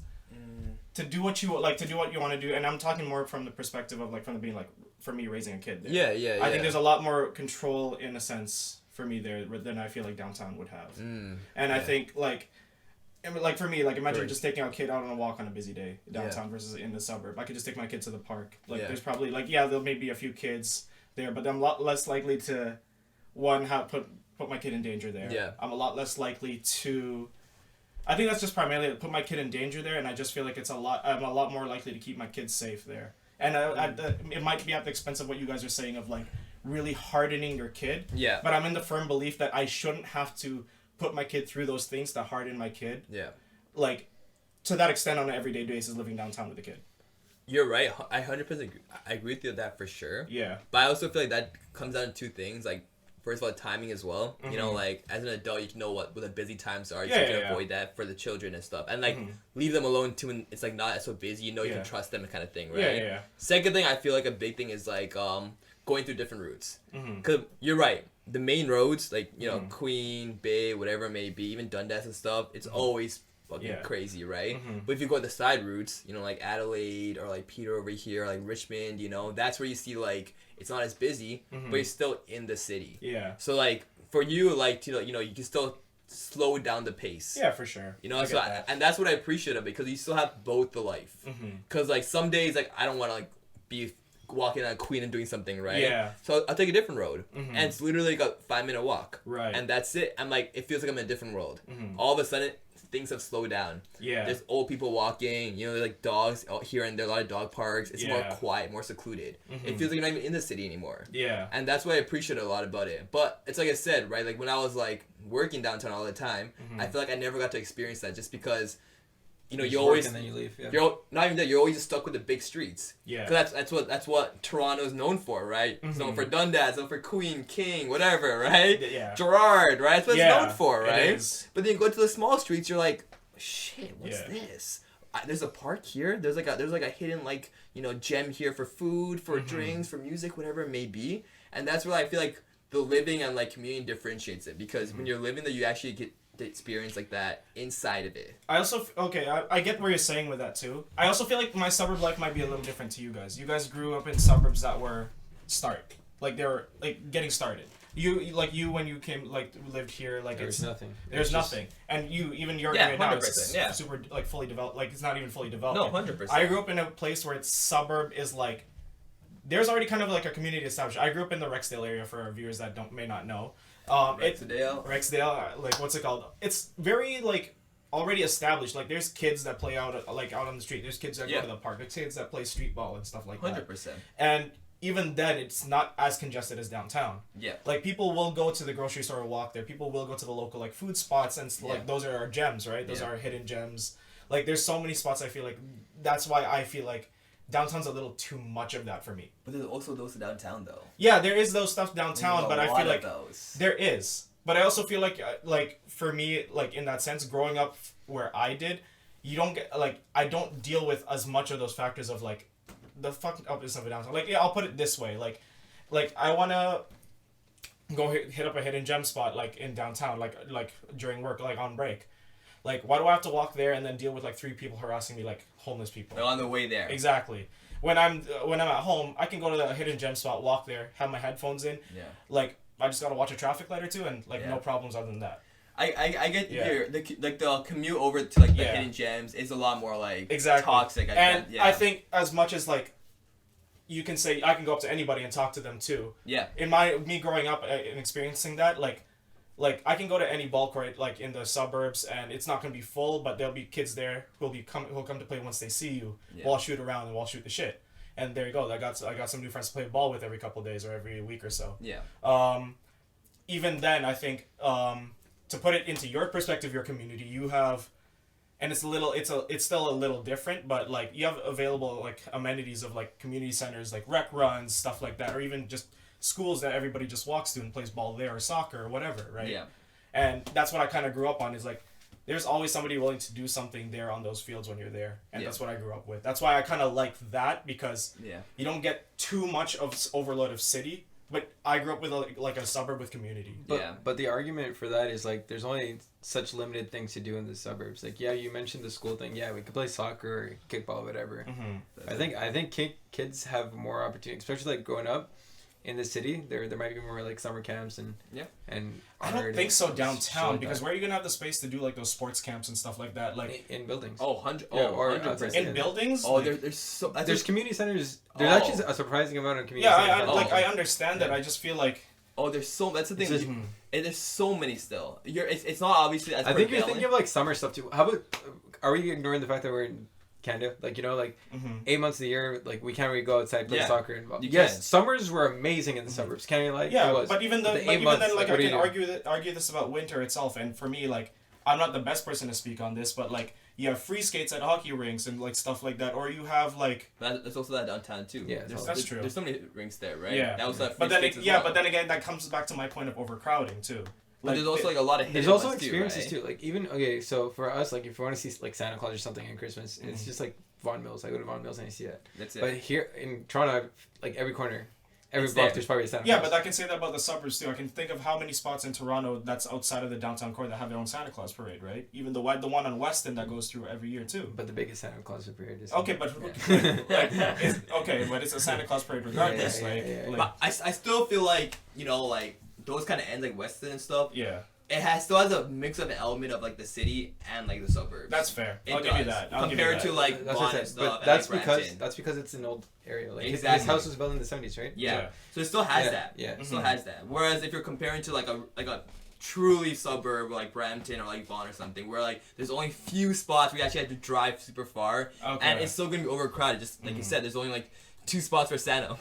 Brampton is what? Bramley City Center. That's it. Where else can you go? That's it. Literally. That's true. I'll give you that. You know. Yeah. Whereas, it's like you said, even like those ends too, you can still there's still a lot of places you can still go to. Right. Yeah, because like I don't know, it's still walkable. It's still walkable for you. So it's still I still consider that still like part of the city, not downtown core, but still like this part of the city life. Yeah, because I don't know, I always associate like downtown and where I live as, to me, just growing up with all of that constantly is just so different to me. Yeah. Because it's just the speed and the sheer volume for me. The sheer volume of like all of that versus that, which is why I associate my area not super city. I associate way more suburb. But it's still a mix in my opinion. Yeah. I still think it's a great mix. Like it's the best of both lives. It's like you said, you still have like, you know, their privacy and stuff. Exactly. But you I get still the have benefits of like that commutes and everything. And there's still city components in it too. Exactly. There's still a lot of like their own, like you said, a lot of niches in there too, right? Yeah. Whereas you come here, you know, the rest of the GTA, it's like that's it, right? There's like the core once few spots, you know, the Brampton Soccer Center for Brampton, right? You know, the BCC, Shinkuzi, okay, and that's it, right? Fair. Like what else is there, right? Yeah, okay, I'm getting you there. Right? Whereas you saw the best of both. But you're right, downtown core itself, it might be a little harder, but like it does miss a little bit of like the nature and like a little bit more like spaced out kind of environment where you have both of it. Yeah. Which is I think that's great too, right? And also what you said way earlier, like probably like 30 minutes ago about like about reliancy on parents. Like I feel like kids can definitely be right. Because if you think about it in suburbia, I don't know if like I walk to school, but majority of the kids in suburbia they drive to school. And they spend that family time, whatever. Right. But in downtown, like I'm pretty sure like pretty young kids can go to a subway and go to their school all the time. Like, oh my god! Like just down the road from me. Down the road from me, like all the even preschool kids right now, you know, kids in summer camp, they're going to school alone. Yeah, exactly. With their backpacks and stuff. But it's like you said, but no one bothers them though, because like you're right, there are still a lot of like fuckery people, 100%. But like I still believe that like you know at core. People do understand, you know, to respect children here and there. Obviously, there are always gonna be like some crackheads or like some pedophiles here and there. Yeah. But like, if they were to get attacked, I'm pretty confident to say that like someone in the city would stand up. Yeah. As opposed to it happening in suburbs, no one really batted. No one knows. No one batted an eye. No one. You're right. No one. No one would even know because like there's not much people. Yeah. No one even can see. But at the same time, I get it. Your suburbs is a little different. There's more people. Yeah. For you, it's different. That's why I'm like. That's why I'm so like firm on my top. No. Like when I used to walk to school. Yeah. On my street, I was the only guy that walked. Oh, 100%, all the time. Oh my god, it was the worst. No one was there. Cause like half your friends would be in other like other streets. Literally, that's it. Like I live. Yeah, for us, like here's the thing. Like we got our partial toughness in a sense, cause like here, like I said, we have that community too in our suburbs. Yeah. You get that partial toughness from like like you see the guys from the hood that are over by the corner store. Don't go there. Yeah. You already know not to go there. Exactly. That's where we build that kind of understanding of that sense of danger and stuff. 100%. So we don't get it to I feel like an extent you would downtown. No, 100%. But it prepared you though. Exactly. It still prepared you. Yeah, and that's why I feel like I'm not saying it's right. I'm not gonna say either way is right in that sense because I feel like danger itself, you gotta just do the best thing possible for yourself to ensure your safety. Yeah. But I feel like it was one of the more effective ways of enforcing toughness and learning your lesson without overwhelming you to it. Yeah. And that's fair. Yeah. That's fair, 100%. And like every parent's different, and that's going to raise your kid 100%. That's great, right? Yeah. Some kids want to make their kids like isolated, sure, whatever, right? Yeah. But just know that like those kind of actions lead up to their behavior in the future. You know, an isolated kid will be like shy, will be like can never confront anyone. Yeah. Whereas you're able to like you know still walk around confidently and like mind your own business. Yeah. But someone raised like core downtown by no parents, they're like be more obnoxious, be more like out there. Yeah. They're gonna be afraid to start a fight. Exactly. You know, it's like a product of the environment at the end of the day, right? But it's also like your parents also help you bring that up. Yeah. Right? Like, you know, I'm just gonna say like the best of parents, like the best parents are like good parents will always try to instill those good values. Yeah. In you. 100%. Yeah. That's what I believe, anyways. Yeah, you know. Yeah, I think that's what for me. That's just why I feel like I'm so firm on how I live because I think I grew up not like. Now that you put it, kind of just in a combination that maybe like from the isolated portion, it seems more suburb to me. Yeah. Rather than the full volume. That's where I'm kind of coming from with that, and that's why I'd rather raise my kid in where I lived. I don't think I like now that you put it. I'd still much rather raise a kid from where you guys grew up than downtown. Mm-hmm. But I think for me, where I grew up is like probably one of the best spots for me in my opinion, Yeah, as a kid. and Canada's like the best of both worlds. Yeah. You know, you're literally still Toronto. You know, Yeah. compared to us, we're like GTA. Yeah. Like you're literally the boonies. Yeah, So. literally, that's what I'm saying, man. Yeah. We're just straight like boring houses. Actually, both me and Sahil, like, if we go just 2 kilometers north, is just farmland. Yeah. Yeah, I It's know. boring. I remember. Yeah. Literally. Like, you came on Teston, right? Yeah. So literally left of Teston I know. is farmland. That's I it. saw. I was like, damn. And I'll put it this way. I guess I can open up to this way too, to add to your points. You guys both, like, nowadays as you grew up, like, you were driving everywhere to do your things. Yep. I can still not drive and like enjoy my life. That's the biggest thing. That's It's why huge. I struggle with, like, I'm the oldest kid, so Yeah. that's why obviously like I got the car and everything priorities me. Mm-hmm. But now it's like my brother hasn't saved enough money to get his own car yet. Yeah. But he's like 17 and he's using my car, and I feel bad for him because like he wants to do stuff, but I still have to drop him off, and it pisses me off that I have to drop him off. Yeah. Right? Yeah. Like he can't independently. Mhm. Like No. yeah, he could take like a bus, but like I don't think he's like In a way, it's like for it's 40 far. minutes. Yeah. No. It's not an instant thing. Yeah. You know what I'm saying? It's just just like it's not convenient. it sucks for him. Yeah, it's not convenient at all. Like his right? his best friend's house, I'll be honest with you, it's what, like a 4-minute car ride, but if we take transit, it's like at least like Now I can You know, like- understand that because like the one time I bus to your house, Yeah. where I have to walk from getting off the bus to your house is like a 25-minute exactly. walk. And if we drove it takes us 30 seconds. That's exactly it. That's Yeah. it. That's it. It's, Oh yeah, it sucks. the FIFA Yeah. World Cup day. Yeah. That day, yeah. Yeah. Like it sucks. Yeah. Bro, I'm it's just like, tough. It's tough. As a kid, and like no parent wants you to walk for 25 minutes. yeah. Whereas if you're like in your area in the city, it's like it's a 2-minute walk. All Yeah. right, have fun, whatever. Yeah. Like I know exactly where you're gonna be. Yeah. Whereas in 25 minutes, God knows where you're gonna be. Yeah. If you get kidnapped, fuck, like you're gone. Yeah, that's What true. am I gonna do, right? Yeah. That's why I see it anyways, Mhm. right? So that's Yeah. why I'd have more faith and like more trust in my kids in your kind of area in the city life. Yeah. Cause I'm like, yo, I know there's people around. Even if there are bad people, there are still good people. Yeah. Like they'll still stand up for it. Yeah. Like if someone was harassing someone, like if you saw him, you would probably be like, yo, Yeah. stop it. Yeah. You know. But if it's in the suburbs, no one's gonna know. Yeah, like I'm pretty sure, like I don't know if you guys have ever experienced this here, probably like maybe not based on how like often I come here, but like sometimes in my neighborhoods, like you'll see like instances of like people yelling, getting to arguments in the house where it bleeds outside, so people are coming out their house already ready to check on it. Yeah. I'm pretty sure here sometimes if that happens, nobody's gonna come out. Bro, I'm in the basement half the time. Yeah, I could care less. that- exactly. No, like, I could care like there, it's less. like yo, if it's starting to get like loud or something's getting rowdy, like people would be like, 100%. Oh my god, even outside.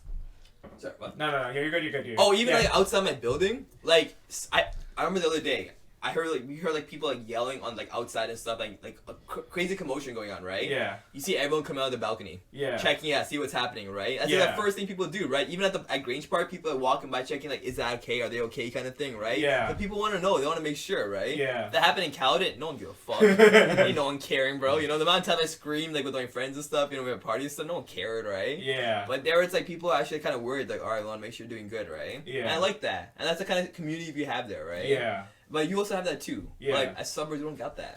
that's fair. You don't got that. Yeah. Fuck, man, it pisses me off. And that's why I felt like when I moved to the city, I'm like, fuck, I feel like myself. Yeah, You know, it feels great. I'm like, there's people here that out for me. I'm there for them too, right? yeah. It's like a, you know, it's like a respect thing, right? Like you're always looking out for each other, kind of thing. Yeah. I like it. Podcast title should be Sahil feeling himself. Stop. Said it multiple times. Man, I'm just going on rants right now. No, I like it though, because I like that we can like. I like how you have opposing sides. Yeah. Yeah. I gotta say, you're much more literate than you were like a year ago. Like, Appreciate there's it, a man. lot of you used to like stutter and say like, Yeah. but or like you say like here and there, but not as often as I a appreciate it. year ago. Thank you. You've improved a lot. I remember you said that you were working on it, but like Yeah. I could see huge improvement. You know what it helped? The city. I swear on my life, like always like talking to people when you're walking the streets, Yeah. and like always like kind of being on. Mm-hmm. It really helps like with my thought process. Yeah. And just another thing, like you guys probably caught it early on, like I don't listen to music or anything walking around. Yeah. So I feel like it made me a lot more aware. Mm-hmm. At all times, I'm more on now, right? Right. As before, as someone like spoke to me, I'd be like, "Sorry, what?" go ahead. Yeah. You know, Yeah. I'll like lose my words, right? Mhm. But now I'm like always on. So I really had to shout out to the city for that. Right. It really did change me for that kind of thing. Mhm. And thank you for noticing that, you know? It really, I do say, you know, a lot still, which is one thing I'm working on. That's next year's No, goal. no. It's next year's goal. you know? It's much better. I Even really though you know and appreciate everything, yeah. Thank you. I really appreciate that. Mm-hmm. It really does help. And it helped me with my job as well. Yeah. I remember, like, when I worked in Caledon, I just felt like I was never progressing in my sales career. Yeah. I was never getting better. I was always very stagnant. So you'd say like you lack that personable kind of, not personable, Maybe but just like, confidence in myself, Right. kind of thing. I feel like that was like the biggest thing. well, because you're not talking as much or like, Yeah. you're not, like letting your personality show. Literally, Yeah. and like you're an only like as an only child for me, like I wasn't really close to my parents, so I Yeah. was always in my room, right? Mhm. I never spoke to anyone. I guess that's where we can also kind of look at that difference too of growing suburb versus where I'm an only child too, but I had that community We where had the I could come- community, Yeah. exactly. But in Yeah. suburbs, it's like if one kid doesn't like you, all right, Yeah. fuck. If one It's kid not doesn't like you, doing that's probably the only anything. other kid on your street that's coming out, right? Yeah, Like, right. That's what yeah. it is. But like now, it's like I feel like more. Yeah. I have to talk. Yeah. I have to be out there, right? Yeah. So it changed me in that Exactly. kind of way. And I also think that like knowing a little bit of you guys' like background together, it's like you guys knew each other, but you guys lived how far away from each other, right? Yeah. How often would you really see each other? Yeah, growing up, not that often. Once a year. Yeah. Probably. Yeah. Yeah. I got big picnics or something, stuff like that. Yeah. So Yeah. That's what I'm saying. Also, that's the other thing too. It's just like I just can't just go to Sal's house. No, as a kid you can't. Yeah. Even in grade 12, even in first year I had my car, but Yeah. until first year, like It was There's- tough. yeah. I was me getting like a telling my ride. parents, Yeah. you know, I'm driving like 45 minutes to Nihaal, they'll be like, no, you're not doing that, Yeah. right? Like, they Yeah. would not let me do that. Yeah. It's too far for you. There's so many things that can happen on the road there, right? Uh-huh. But, like, if you live, like, right beside each other, or even, like, a 15-minute subway or a 10-minute subway, Mhm. all right, sure, it's fine. You're, like, 17 now. You're old enough. Go for it. Right? Yeah. But driving 40 minutes? Fuck no. Stay home. Yeah. You know, meet halfway. Right? Or if you're going to go, sleep over. Yeah. You know, don't come back the same night. Sleep over. Kind That's of thing, crazy. right? Yeah. Because I'd rather you do that than like drive home late, kind of Yeah. thing, for so long. Whereas this, you're in the city, bro.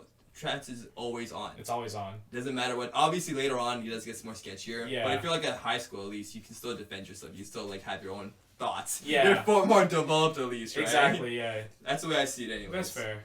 Cause I, for sure, when I have a kid, I want to make sure like they experience this. Mm-hmm. I don't want me to be holding them back and like, you're right. As a parent, I'd be worried. Yeah. But I'm not letting my kid go for like 50 minutes away. Yeah. But if their friends are like 5 minutes, okay, I have that peace of mind. I know Yeah. what they're doing. I That's want my fair. kid to have that in Mhm. life. I don't want them to be sheltered. Yeah. They need to experience the world a little bit. They need to be a little hardened. Yeah. That's Especially- that's fair. That's Especially fair. this generation. Oh, You need more toughness. This You do generation need more sucks. Yeah. it's all whims, you know. Yeah. You're Teachers not wrong. complain at the parents complain at the teachers, but they don't complain at the kids Yeah. when kids do bad now. You know, it's one of Exactly. those. They blame the system, not the kid. Yeah. It's And like, even then, it's like to an extent there, not to put on that, like sometimes it's the parents themselves too. They're not exposing their kids to certain things, right? They're not 100%. letting them develop like to do that, you know? 100%. And I guess, like, I can't even excuse like what that generation or our generation is because like these kids weren't born in the pandemic. These kids were not like going through their formative years. Like some of them were going through their formative years before it, Yep, and we already being built on that. If anything, the Yeah. pandemic just made it worse. it really did. Yeah. It really, really did. Yeah. I think we're like in a really, really weird space right now. Yeah. Where. I feel like the people who were okay before are doing fine now. Yeah. And if anything, they're doing better. But I feel like the kids who were like the generation that still didn't get that chance or was like Yeah. already on that downwardness got even worse with it. Because it's like 3 years just straight on your phone. Yeah. And as a kid developing, if you're like have 3 consistent years of like living that kind of life, Yeah. being exposed to like social events again, it's like so overwhelming for them. Yeah. Right? 'Cause it's effort. Being It is. social is not easy. It's not like you can walk out and be like, I can talk to anyone. Yeah. Or on TikTok, you can go to comments and reply to people for hours. Keyboard warriors out here. Right, literally. And like Literally. you're in your bed, Yeah. smoking weed or having food or whatever, doing Yeah. whatever you want, right, at your own comfort, right? Exactly. And it's just sad now, right? You on stream, you rather talk to someone on stream than like talk to them in real life now, right? Yeah. I get that.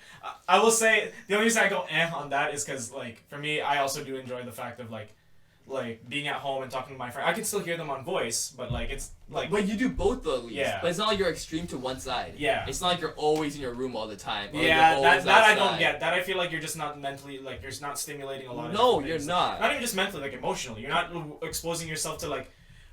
Even just failing, you're Oh not my exposing yourself to like rejection out, like It's so in the outside crazy, world, yeah. right? Like Kids are afraid of that. exactly. No. And I think like I know you're talking about how like I speak a lot better now. I think a big reason is also like when you're like in your home all the time and you're just typing it, Yeah. you're staying in your head all the time. So you think you're like extrovert, you can speak really well. Yeah. But if it's just in your head, you're not really practicing it. Mhm. Your brain is moving a lot faster than your mouth is. Yeah. So when you actually do it in real life, you're like, fuck, I'm thinking the right things. Yeah. But why can't I say it out loud? Mhm. Because like for 8-10 hours a day, you're just practicing doing it in your head all the time. Yeah. That's why I love the city. It makes you like step out of that. You have to talk. You can't Yeah. just type it all the time. And it's a muscle. You have to work that muscle. It's not like you automatically have it. You gotta That's true. practice it day in and day out. It's one of those kind of things you practice. Mm-hmm. And I guess to add on to that and maybe go a little different, even straight away from my point a bit, because I feel like my point was definitely a lot more niche. You guys can tell really it's like for me, it's definitely more catered to how I feel about it and to how like I want to raise my kids, how I want my future to be. But if I were to really broaden it and just like open it out, I feel like downtown is the best representation of our culture in Toronto and the GTA. Yeah. 100%. Is the best if you ever want to get exposed to what it is to be a Torontonian. Yep. It's the best place to be. You have to. Yeah. 100%. Like whether it's like grabbing like food in Kensington Yeah. or going like to Cherry Beach or Harbourfront, going to Center Island, Yep. going to the club area or going to watch our fucking sports teams. Yeah. Like, it's actually so crazy to us too because we have like we have the Raptors and the Jays, and that's like think about it. We have the two teams in American sports representing a whole country in our city. Yep.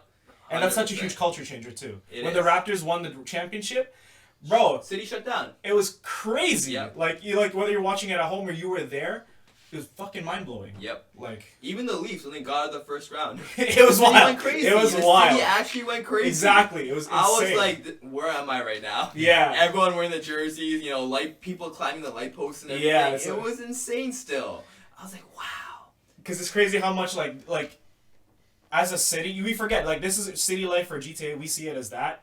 I guess even we can scale it up as like this is the biggest city in Canada too. Oh, 100%. I think population wise, I think you have the biggest population out It of any is. city. 100% it is. So this represents a lot of things for this country, whether people from other cities like it or not. Yeah. It represents a lot for this country alone. Tourists come, that's the first place to go to, Toronto. Yeah. You know, and Influencers, it's always here. literally, and if you live here, you see that every single time. Every time. Like, oh man, like now that I live in the city, I know the difference between someone that lives in the city Yeah. and someone that just visits or like a tourist. Can I add on to that? Yeah. Remember when you and I decided during the pandemic one time to hang out in the city? I understand it now because like the way Nihaal was like, bro, you see the CN Tower every day, and it's like, bro, you're walking like this is all nothing. And I'm like, yeah, this is great. I guess. 100%, literally. Yeah, that was my thought process too because I guess I'm used to it. Every time I Right? go to Yeah. downtown, even now, I'm still amazed. Yeah, no, like I still get amazed too, obviously, but like it's Yeah. different though. Yeah, well, right? now you're adjusting to it, right? 100%, Yeah. right? Like I feel like we're all on this different kind of spectrum. You're like in like I would say you're in the middle, but like getting closer to like more used to it. yeah. I'm at the point where I'm so used to it, I'm muttering under my breath, "Fuck this place." No, there's definitely days where I feel that. Yeah. Especially when it's like really busy. I don't want it to be busy. Yeah. I think I fucking hate this place. Yeah, because it's like I guess to say when you're looking for a small corner as a piece within downtown, Yeah. you gotta go through this whole shit show. Yeah. Yeah. Yeah. 'Cause especially the closer you get to the water, Yeah. literally the more touristy it gets. Yeah. Like you feel the shift in energy so quickly, and it's like Mhm. only 2 streets. Yeah. From my house to the water, it's only 2 kilometers. I just walk 500 meters down the road. Yeah. And you just recognize the tourist people and the people that are from outside the city. Another big indication is like how slow people walk. Yeah. So like if you're not from the city, like it's like you said, you're amazed by everything. So you're like, damn, look Yeah. at this. You're like looking up and stuff. You're walking slow. You're like, you take up the whole sidewalk just because that's how it is like in the suburbs. Right? In the suburbs, I don't care. You take up the whole sidewalk. You can do whatever you want. Exactly. But in the city, it's strict. You should, like, if you're walking single file at single twos at file, most. 100%. Yeah. And if you see someone coming from behind or in front of you, you make way. Yeah. You turn around, right? Yeah, you just gotta, I'm you should be aware. You should be aware, and especially if it's on a weekend. Yeah. You should be walking a little fast because there's so many people behind you. So you should keep up the flow of traffic. Whereas people are like, nope. My first time here, let me just like stroll in like it's like a literally. And I've also noticed, especially dudes, a lot of it's more closer to the water. Yeah. Like when they're like, it's more closer to the water. But like when dudes are like overdressed, I can kind of tell they're not from the city. Especially if they're like close to the water on the weekends. Yeah. I know they're not from the city. Yeah. Usually during the week, no one's really that overdressed unless you go to like a very like popular area where like it's meant to be overdressed. I get that because it's like I'll remember like I remember this is one time I was like coming up to chill with you at the subway here at Vaughan. I was waiting there. I think I was waiting there for you to pick up. It's like, oh, we got so dressed up because we're going downtown. We're gonna go shopping, and I'm just like, that's what I'm saying, bro. If I'm going down to shop, I'm going to sweats. Oh my! I'm putting my hoodie on. I have my AirPods in. You leave me the fuck alone. Literally, oh my god. These girls are acting like they're going out to like Joey's or some shit or the club and just getting dressed up for shopping. I don't get it. I don't get it either. I get that. That's how I can tell the difference. Yeah. Between a tourist and someone in the city. Yeah. You're in the mall. You're all like flying stuff. Like, yeah, they're not from here. Yeah. Like, how are you dressed and fly to buy stuff? Literally, why? Like, imagine taking all that off. Why am I wasting a fit on this? Thank you. I meant to buy a fit, not waste a fit. Exactly. On this. That's what I'm Literally. saying. Oh my god. So you get that so much more. They're probably from Scarborough, Markham, something else. Yeah, you bro. know? Like they're just from deep. Like, yeah, they're just trying to visit for the day, trying to flex a little bit. That even happens right? in my area too. Like people will get like dressed for it, and I'm just like. Literally, and they just want to take pictures. Yeah. They just want to take pictures. Even at the AGO, like I live right behind the AGO. So I go there quite frequently. Yeah. So even there I can tell the difference now. When I first went, I was like, oh my god, everything's cool. I felt very touristy, right? Yeah. But now I can see like the influencers trying to like just, they're here just for the day, just want to take some quick pictures kind of thing, right? How I know also that you're from downtown or you live downtown, because AGO has those free days, right? You're just going there to study. Yeah. I know you're from downtown if you're going to the AGO just to chill and go on your laptop. Always. Yo, I take a book there. I sit on the bench and just read all day kind of thing. But it's actually free for anyone under 25. 25 and under is free. Yeah. So every single day. So I usually go like Mondays or like Thursdays. Oh, nice. Yeah, so it's not like a single day for us, thankfully. Oh, okay. But like when we do past 25, it's only Wednesdays, so it's free for us. It's not free for me no more. You're older than 25? I'm 26. What? You're 97? Yeah. I had no idea. No way. No, you're right. You did tell me. Yeah, I told you a while back, but like, it's okay. You're right. You did tell me. I remember it was a day when you like. I remember that day you had the red punching bag upstairs, and you came. This Sunday podcast. Yeah. And then you were sleeping because you were so tired. Yeah. I need a quick nap right now. That was the day you told me you're 97. Yeah. Yeah, I remember that now. Damn, it's not free for me no more. No, it's not free for you. Yeah, I'm taking advantage of it. I go like every other day, you know? Mm-hmm. And it's great. But I'm telling you, you see the difference, right? Yeah. Like, they're just here for the shoot for the day kind of thing, right? And the way they talk and everything, and it's just so obvious. You know where it gets really bad, or like a lot of that? Like around Rogers Center, Ripley's area. I'm telling you, that's what I said. Like, the closer I get to the water, the worse. It's pretty bad. Like every 500 meters, it gets worse and worse. Yeah. I'm like, all right, sick. Literally, I know. You see those people who are like trying to sell the light up balloons and shit like that? You know what I'm talking about? Yeah, and I was like, oh my god. I'm just like, oh my god, shut up, bro. Just go home, dog. Go home. You make this at home. Bro, you know, I want to go on to a rant now about downtown that there's like maybe 2 to 3 things I want to talk about. Tell me. Never drive downtown. Agreed. Driving downtown, I don't know how people. We're literally driving downtown tonight. Yeah, okay. It's just not worth it. Yeah, I feel like if you have to drive, like this is a once in a like you don't drive downtown regularly. Yeah. I don't understand how people drive downtown regularly. Yeah, it's a fucking nightmare, bro. It's like it's so congested. People jaywalk out of of their own regard. Always. What's it called? You have to deal with streetcars. You have to wait behind them. Yeah, streetcars are the worst. Yeah. If I drove, I would be so pissed about streetcars. Yeah. They go so slow, and the turns are the worst. If they go out of service, they're stuck there. Oh, the amount of times I see it, I'm just like, sucks to be you. Downtown roads are an L because like the right lane you get stuck with pedestrians, and the left lane you get stuck with the left lane. Yeah. Or a streetcar. Yeah. Oh, so it's like because always 2 lanes max. Or like it's a 1 lane. Yeah. It's usually like 1 or 2 lanes. Yeah. It depends. Yeah. But the thing I always say, like, if you're gonna drive downtown, you gotta park somewhere like.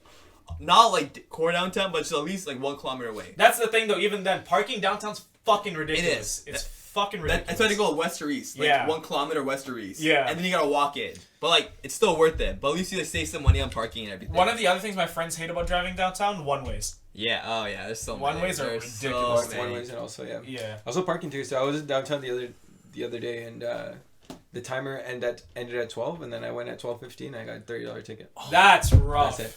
They're actually walking all the time. Like, it's actually like I wonder hawks. where they spawn. Yeah. I always wonder like how do they spawn all of a sudden? Yeah. It's 5 a.m. What are you doing outside right now? Facts, Go bro. home, you know? It's crazy because it's like it's not even like it's their parking people. It's like, bro, all these security guards that are just hired that are there. Yeah. They're hawks for some reason. They I'm are. like, They I don't are. get it. I don't like. Is it commission? No, there's no way it's commission. Imagine getting commission for a fucking parking ticket. There is some police enforcement that does it. Yeah. I heard that like I don't know if it's true or not, but like They have quotas. They have quotas for tickets Yeah. for polices, right? Yeah. So it kind of makes sense why they would do it. Mhm. But I don't know about like the third party people. Like private parking. Yeah, stuff private like that. parking. Yeah. I have no idea about that. But they come out of nowhere. Yeah. Like it's. That's another thing too. Finding parking downtown. Yeah, it is. But it is easier now for me. Yeah. Since I walked a lot, so Yeah. now I know where the parking the spots spots, are. Yeah. But if you're driving and fighting, it's the worst. I Yeah. agree. You can't find anything Jack for shit. shit. Because you have to like actually look in the nooks, like, oh, there's parking right behind Yeah. that building. You had no idea. And then you gotta be careful too, because it's like you'll see parallel parking. It's like, oh, I can park here. Fuck, it's a fire hydrant. Yeah, yeah, that's so common. Fuck, too. there's a Vespa here. Or some shit 100%. like that. And you always gotta lock your door too. Yeah. Always. Always. 100%, yeah. Yeah, homeless people will gladly sleep in there. They don't care. Though. They don't. It's give not a even shit. robbing. They'll sleep in there. Yeah. It's so annoying. Bro. They don't want your shit. They just want a bed. Yeah. that's all they want. That's crazy. And I'll say like homeless, like this might be different for you to say, but for me, like pre-pandemic, I think even when I was going to school, the homelessness has gotten a lot worse. Oh. From I grew up like I went to school starting 2015 downtown. Yeah. It's way worse than it was before. Yeah. Yeah. Even this year, even like within last year to this year, it's been so much worse. Mm-hmm. Like, oh man, I live kind of close to the Queen of Spadina area, right? Yeah. And there's like a library there, like at Peter and Adelaide, and that library, it's actually been on Six Buzz a lot, where they talked about the homeless people have shelters there, right? Right. There was like at least 60 or 70 sleeping there, and it's not that big of a space either. And they're all like side by side. People are shitting on the walls. Yeah. People are pissing like everywhere. There's also like I don't know if you saw that too, but at Trinity Bellwoods when they had that whole thing there, that fiasco of all the people sleeping there. Oh my Yeah. God. So like my boxing gym it's like past Trinity Bellwoods. Yeah. So I always run through it. Yeah. And I'm just thinking, man, I feel so bad, especially in the mornings when I go for my morning runs. Yeah. I see them just like in their tents and they come out and they're like doing their thing outside, like taking shits outside. Yeah. Smoking like whatever they're smoking, right? Yeah. I just feel sorry, I'm like, fuck, man, like it's summer is fine, but imagine like winter. Yeah. Like winter, like in February it sucked for that. I remember seeing that shit in February. I'm thinking, how are you sleeping outside right now? Yeah. How are you like? How are you doing alive? this? It sucks, man. Because you're not going. You're hardly if ever going inside because you're not going to be let inside. 100%. Yeah. But the other thing I don't like scares me compared to because obviously there's homeless people in like the suburbs too. Like they can't buy the highways and whatever, Yeah, you right? see But that quite often. 100%, right? But they're not really like. They don't really come to you. They'll just kind of walk by you, do their thing, right? Yeah. In Toronto, some people chase you. Yeah. I've had homeless people chase me. They're like, give me cash. I'm like, I got nothing. And like, I hear your wallet. I hear the change. What are you doing? And they start following you. I'm like, sir, no. Yeah. You just got to keep going straight. They're fearless. They'll call you out. Yeah. Like, I hear change. You like if you bought something, you're holding something, right? Like, because sometimes I buy stuff, I forget to bring my grocery bag, right? Yeah. So I'm carrying like fucking 20 items at once, right? Yeah. And they're like, I know you got money. You're buying shit right now. Give me money. I'm just like, like they don't care. They have no remorse. It's scary like that. I get that. For me, it's like it's when that's happened. It's like, yo, I hear your change. I'm like, well, it's not for fucking you. Fuck off, and I just keep walking. That's the downtown mentality. Now I'm literally the same way now. Sometimes I give the finger. Yeah. I'm like, whatever. Bro, I think one of the things too is when you start walking towards them, then they're not about it. Sometimes they're not just about that smoke. They're not, Yeah. but some are. Yeah, some are. Some are. That scares me sometimes. That's fair. No, I get that. Yeah. I get that. Because like they are cracked up. If they do have a weapon, they're you have no idea. unpredictable. Yeah, you have no idea how they're gonna act. That's what it is. It's just unpredictability. Yeah. It's not the fact that they're stronger than you or like they can like take you on. It's the fact that you don't know what they're gonna do. Exactly. Like, they can just literally. Yeah. That's it. And what are you gonna do after that? Not that you're dead. You got cut. You give me fucking like poison. It's obviously a dirty Have you ever heard of something like that too, where it's like somebody runs up and would randomly get a prick of a needle on them? Yep. That's so messed up. That's so fucked. Bro, even the thigh too. Yeah. Because you can't feel the needle in the thigh that well, right? Because there's so much fat. Yeah. People do that a lot too in downtown. Isn't that fucked? It's so messed up. Especially on, bro, so I live on Queen and Dundas, right? Yeah. But especially on those streets. Oh, man. Wait, so you're near the Queen and Spadina McDonald's, I'm right? right there. I'm right there. I'm telling you, bro, like, my skin is so tough now, man. Yeah. Like, nothing scares me anymore. People don't scare it's me. those things, it just builds you up for it. Bro, it builds you, man. Yeah. Especially, like, when I run at night, like, at 1 a.m. sometimes. Yeah. Man, especially on a Friday night. I'm doing my thing.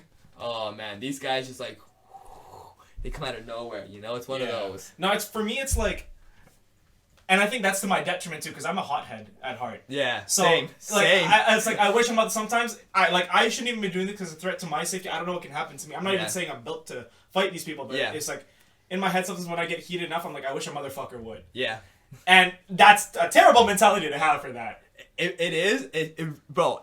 It's so bad because now that I actually like box and stuff, I realize how bad that mentality is. Yeah. Because if you fight someone that actually does fight, you're fucked. Yeah, and even You're then, it's just dead. like, why compromise your safety to that? Literally, right? because you don't even know. You don't know if they can actually fight or not. Yeah. 'Cause if they can and you can't, and you feel like I see red, I can go for it, bro. Yeah. You just don't know what You're done, bro. Yeah. I always say the best strategy is if you are in a fight, punch and run. Yeah. That's it. Do not even stick around. Like get over your ego. Get over your ego. Even if you do fight, no. If you are a fighter, every fighter would tell you that. Yeah. In a street fight, just punch and run. Yeah. Everyone will tell you that because they know how hard it is, like how detrimental it is to your body to actually get into a real fight on the streets. You can actually like get killed. Yeah. So just punch, sprint the fuck out. Yeah. Don't even look back. Just sprint, you know? Because I even saw this way. I saw this on a YouTube video of like somebody. It was like in a downtown area, and like he was like being confronted by two drunk people. Yeah. Like, you could go and just because you think you have the superiority of fighting, he's like, I'm protecting myself. I'm like hesitating to throw a punch because I know somebody could capitalize on that. Like I'm constantly just trying to protect myself before throwing a punch. Yeah, 100%. Yeah. And bro, imagine you missed the punch. Yeah. Imagine. Then somebody That's just it. sucker punch done. You're wide open. Yeah. My guard is gone. Exactly. Boom. You're dead. You're out cold. Yeah. That's it. And God knows what's gonna happen to your body after that. Yeah. Right. So always just punch and run, no matter Yeah. what fight you're in. Mm-hmm. Fuck your ego, bro. You ain't You're Spider-Man. You ain't Superman. You're not even, there's nothing good that can come out of it, even if you win. No, there isn't. Yeah. It's a heavy feeling. Yeah. You're like, yo, I just beat up two drunk people, two people on drugs. Right, I feel so much better about myself. You know what I'm saying? Or Right. people that are homeless. Yeah. Damn, bro. Not only like beat up, they can't afford the hospital now. Because like what's it called? I don't know if you've ever like gotten into an altercation. I've gotten into an altercation with somebody like that downtown, and like even though I wasn't hurt, I'm like, I could have been in so much trouble there Easily. Like, and I also I compromised my safety. Two, I just picked on somebody who's not in a fortunate position. Literally. I just felt bad about it. Like why? Why would you do that? And if anything, going home, like I was even more pissed off. Yeah. Be the bigger person and be like, yo, like, yeah, they're fucked up in the head. That's not who I am. Yeah. I'm just gonna walk away. And like, I'm not saying that shit ain't perfect. Like, I'm probably still sometimes gonna think this. Oh, believe me. Yeah. Now that I know how to fight, sometimes I'm thinking, man, try me, dog. Yeah. I'm gonna beat the shit out of you right now. Exactly. You know? So it's like, But then I'm like, yo, put my ego to the side, whatever, right? Just take it easy and just like, yeah, just know where they're coming from, right? Like, if I was in those shoes, I'd probably be doing the same thing too. Yeah. You get that desperate when you have nothing to lose. You get desperate. You can do whatever the fuck you want. Yeah. And I didn't know what that meant. Like, I feel like in the my tangent. Go my last for it. tangent. Go for it. You're good. But I feel like in the suburb, we always talk about you have nothing to lose. Like I work, I got nothing to lose. Yeah. But when you actually find someone that has nothing to lose, It's different. the human mind does some fucked up shit. Yeah. They will do whatever to survive. And it's scary because we have stuff to lose still. Yeah. If we get in a fight in the street, we got family, we got jobs, we got like stuff, Yeah. people that care about us. These guys don't. Mm-hmm. They could die. They don't give a fuck. Yeah. They'll do whatever. Because they already think they have nothing. Yeah, they have nothing, so they're Yeah. fearless. It's fucked. Yeah. It's scary. It is. It's a scary thing. I would never I would just.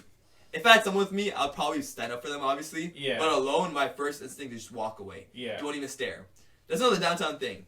If you're downtown, just walk straight. Don't look. Yeah. Yeah. You make eye contact, you're fucked. Yeah. Doesn't matter. You make eye contact, you're fucked. They see you for a second. What are you doing? Yeah. You got a dollar? Yeah, do you have a dollar? Can I rant on something now? It's completely different from homeless people, but it's Tell me. also people kind of like that. And I don't know if you've experienced this. Tell me. The people outside Eaton Center fucking offering you Bibles. Yeah, he knows. You know. Do you believe in Jesus?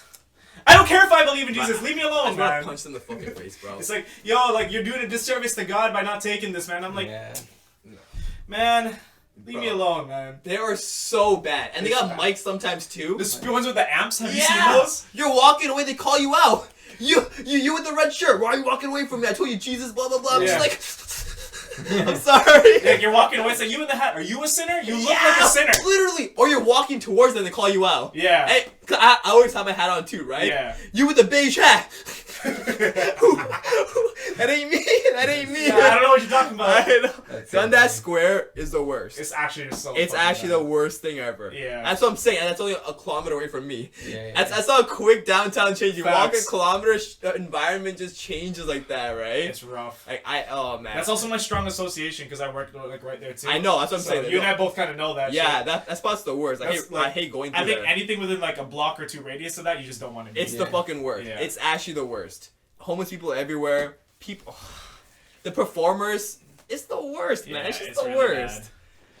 2 weeks ago, we actually had a huge grass volleyball tournament, and I was just sitting, chilling with my friends, and all of a sudden behind me, this guy comes and he's just like, "Do you want a free chocolate?" And then it's pretty much a chocolate wrapped up with the Bible. And then he was just like, no. Wait, that's I crazy. was like, nah.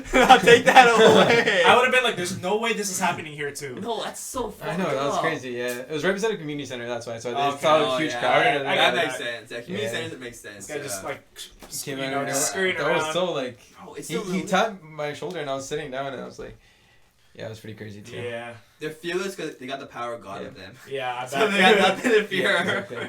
No, but you just said that you don't like the music or whatever. But it depends on the music. Sometimes it's good too, right? What do you mean the music? No, like the street music. Oh, no, yeah, 100%. But I mean, like, the ones that are, like, very, like, they call you out kind of thing. Oh. Like, there's, like, street performers where, like, they do the thing and you're, like, you appreciate it, right? They're just there, right? Yeah, but then there's ones where, like, they actively are, like, trying to, like, bring you in. Or not Oh, bring like, you in, but... there's a guy playing a guitar, it's like you over there in the Yeah, green. that's what I mean. Yeah, stuff like that I hate. And that's more prevalent in Eden Center area. Yeah. But other side, you know, like, obviously... I love performers. They're beautiful. Like, yeah, it's great. Share your talent. It's downtown for a reason. I love this shit, right? Yeah. But if you're like, you know, disturbing someone's day and like calling them out, bro, like what are you doing, man? Yeah. Like, let them organically come to you for your talent. Yeah. Not for you to be like, yo, I'm here, listen to me kind of thing, right? That's the difference for me. Well, what's it called? I mean, to kind of, I feel like you didn't really get to elaborate your point as well, though, Nihaal. Like, from you live suburbs all your life, and you've never lived downtown. I don't even think you've lived in like areas similar to me, like that either. But what would you like prefer? Like, do you feel strongly to one way? Do you feel strongly to another? It's like what Sahil said earlier. You don't know that you're gonna. I mean, Sahil always knew that. He always, like, I talked to him way before he even decided to move. Like, I'm talking like 2020. Yeah. He's always had a notion that, like, if I go downtown, there's this. But, like, I wouldn't know until I experience it. Yeah. Am I as open as Sahil was in 2020? I would say no. Because it's just, like, if I do say yes, it would only be because, like, Sahil kind of inspired me right now kind of thing. And that's, like, kind of like a fake notion. It's not purely from my heart kind of thing. Mm-hmm. But, yeah, if I was more... definitely 100% from what Sahil has been telling me. I think if I do move downtown, if I decide to move downtown and stuff, I will like it. And just because I don't know if you guys noticed this podcast episode, I've been a little quiet just because holy shit, this weekend's been crazy. And it's a Monday, I barely slept too. But anyways, and these guys are carrying the conversation right now. That's the most arguments I've ever heard of. And also, and also a lot of stuff that you guys talked about, like I just couldn't relate. There's like a lot of Toronto topics now. I'm just like, That's fair. But Yeah. the suburb stuff, man, like the best part about suburbs. Okay, we live in an era where unfortunately, like it's very hard to move out of our parents' houses, and we're very fortunate to stay in our parents' houses. But the bright side about that is that if you're still good with your elementary school friends / high school friends, and if your parents are not the type of parents that moves around kind of thing, and stays in the same house, you're literally within footsteps of your elementary school friends. And That's true. like even like your high school friends, your heart. I miss that. I miss my boys. Exactly. I miss my best friends back home. 100%. Yeah, I never see them anymore. All those guys. Like Neil. I never see Neil. The thing is, it's proximity, right? Yeah, 100%. So you're losing when you go downtown. You're gonna have more friends, but it's a different proximity. Like they're being closer friends, but completely different. But these guys, it's like for all your life. The only reason why I'm still very close with my friends right now is because of proximity. It's literally what you said. Yeah. Like Neil's like your best friend. And I see. But like, how crazy is that you're barely seeing him anymore? Bro, once in a blue moon. But yeah. And no one wants to come downtown either, because like you said, parking and everything, and time and money. Yeah. At most, like they're there and they're gonna stay the night. So that's hard to do as well. Exactly. Huge, yeah. Even me and Daniel, it's okay because like we're still like one highway, like because of the Highway 400, like we're still. I can sub-work and take the bus. We're not that far, but me and you, like it was tough.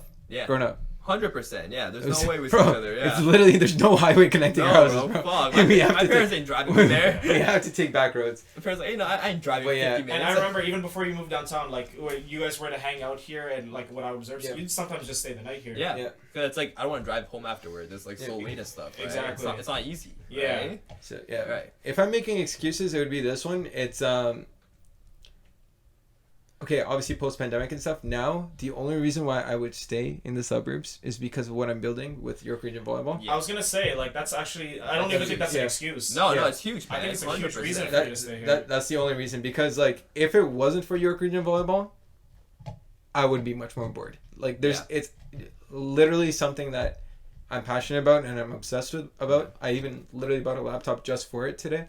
So, it's just like, it's since I have that obsession going on, right now I don't think I need to go downtown.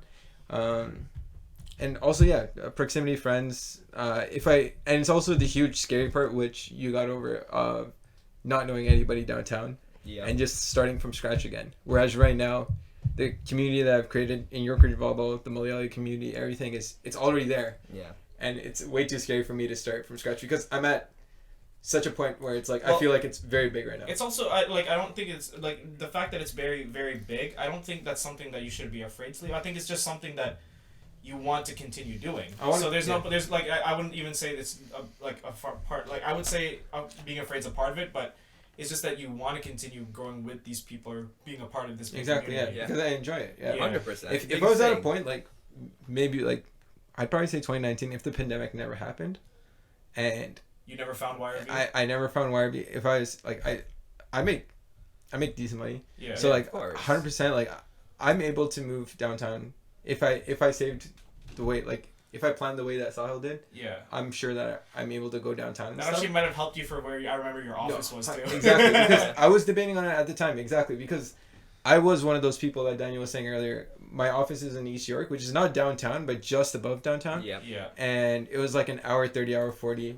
one-way drive. Yeah. So like I used to go crazy. Like my life, and then obviously everything, work from home and everything now that changed. But yeah, if I was still working in an office downtown like him, 100%, I think I would make that change. Yeah, it's just more so the environment that I put in, just the facts that I'm put in right now, where it's like I'm a work from home job, York Region Volleyball, family, and other factors. Mm-hmm. So that's the reason why I don't have that fuel and desire. Whereas I think Sahil, during the pandemic and stuff, he was a little bit more, I don't know if broken is the right word, but a little bit more like lost in where he was going to go in the future. And he knew that he had so much potential, but he didn't know where to start. Yeah.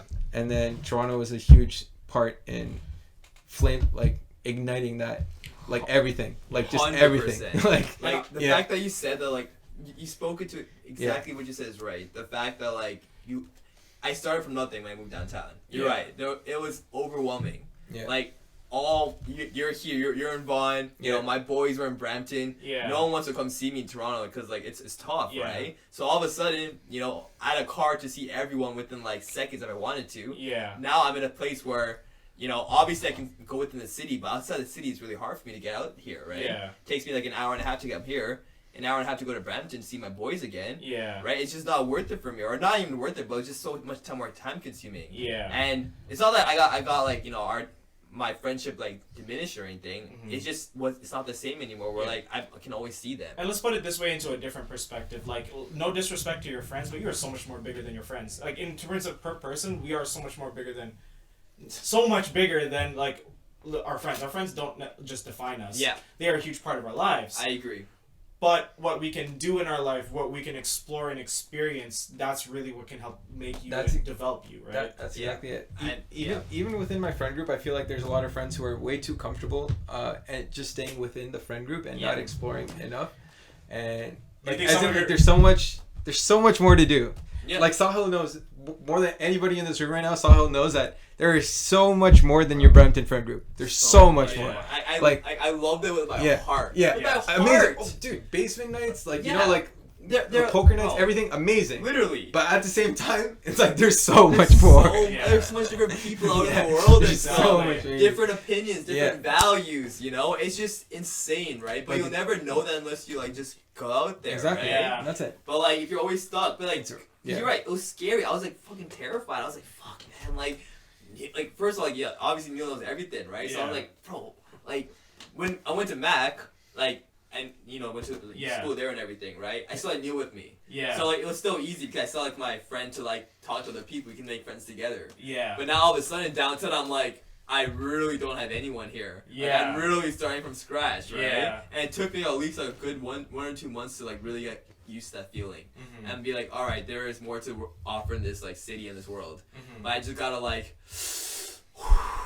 And go for it, right? Yeah. But it's and it doesn't happen right away too. There's probably been a lot of no's or just a lot of already like friend groups that have been built, and you're just trying to get into it, and then it just feels awkward. And then you guys have no idea how hard that is. To be that one friend to be like.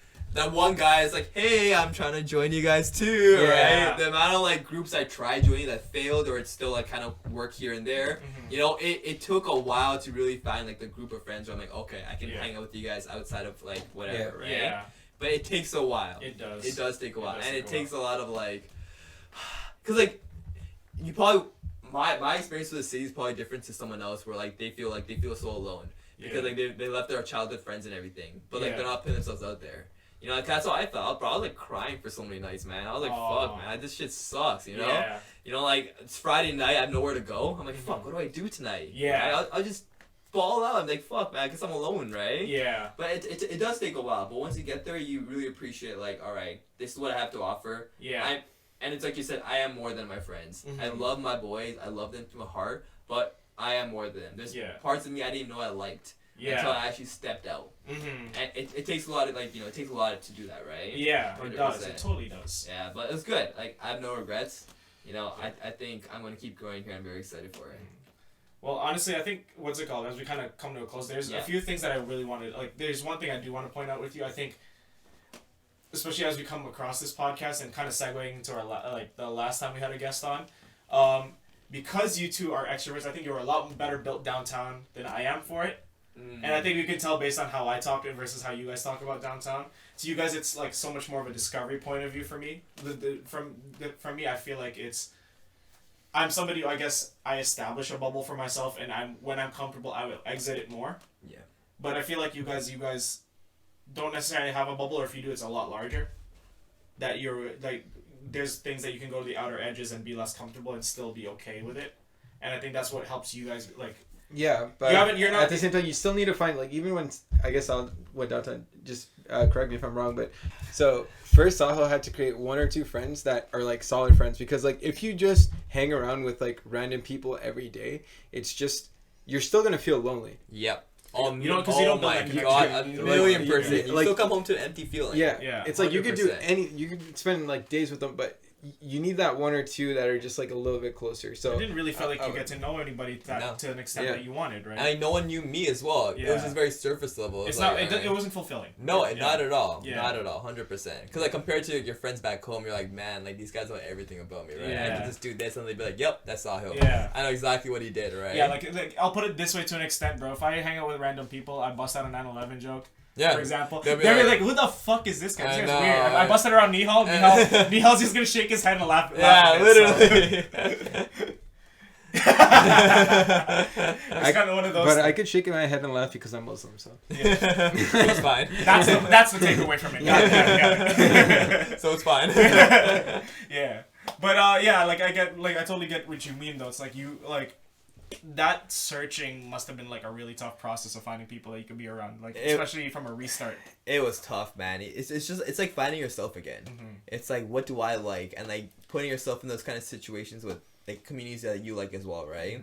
And like it's like I said, just putting yourself out there, and like it's like you have to like make them personal. Yeah. Especially as an extrovert, like you gotta open yourself up as much as they open up to you, right? and like make them open up themselves. Yeah. Like ask so many questions, be like kind of pestering a little bit, right? Yeah. And like make them feel like, okay, this person like kind of cares about me. He wants to know. Exactly, right? But like I feel like that's an extrovert's job to do that. And you know, an introvert would just like kind of not just stay there, but like, you know, be like just like stay in the They're more hesitant. Exactly. They're more like I can't be open like that, right? Exactly. But it's our job to be like, all right, we're here.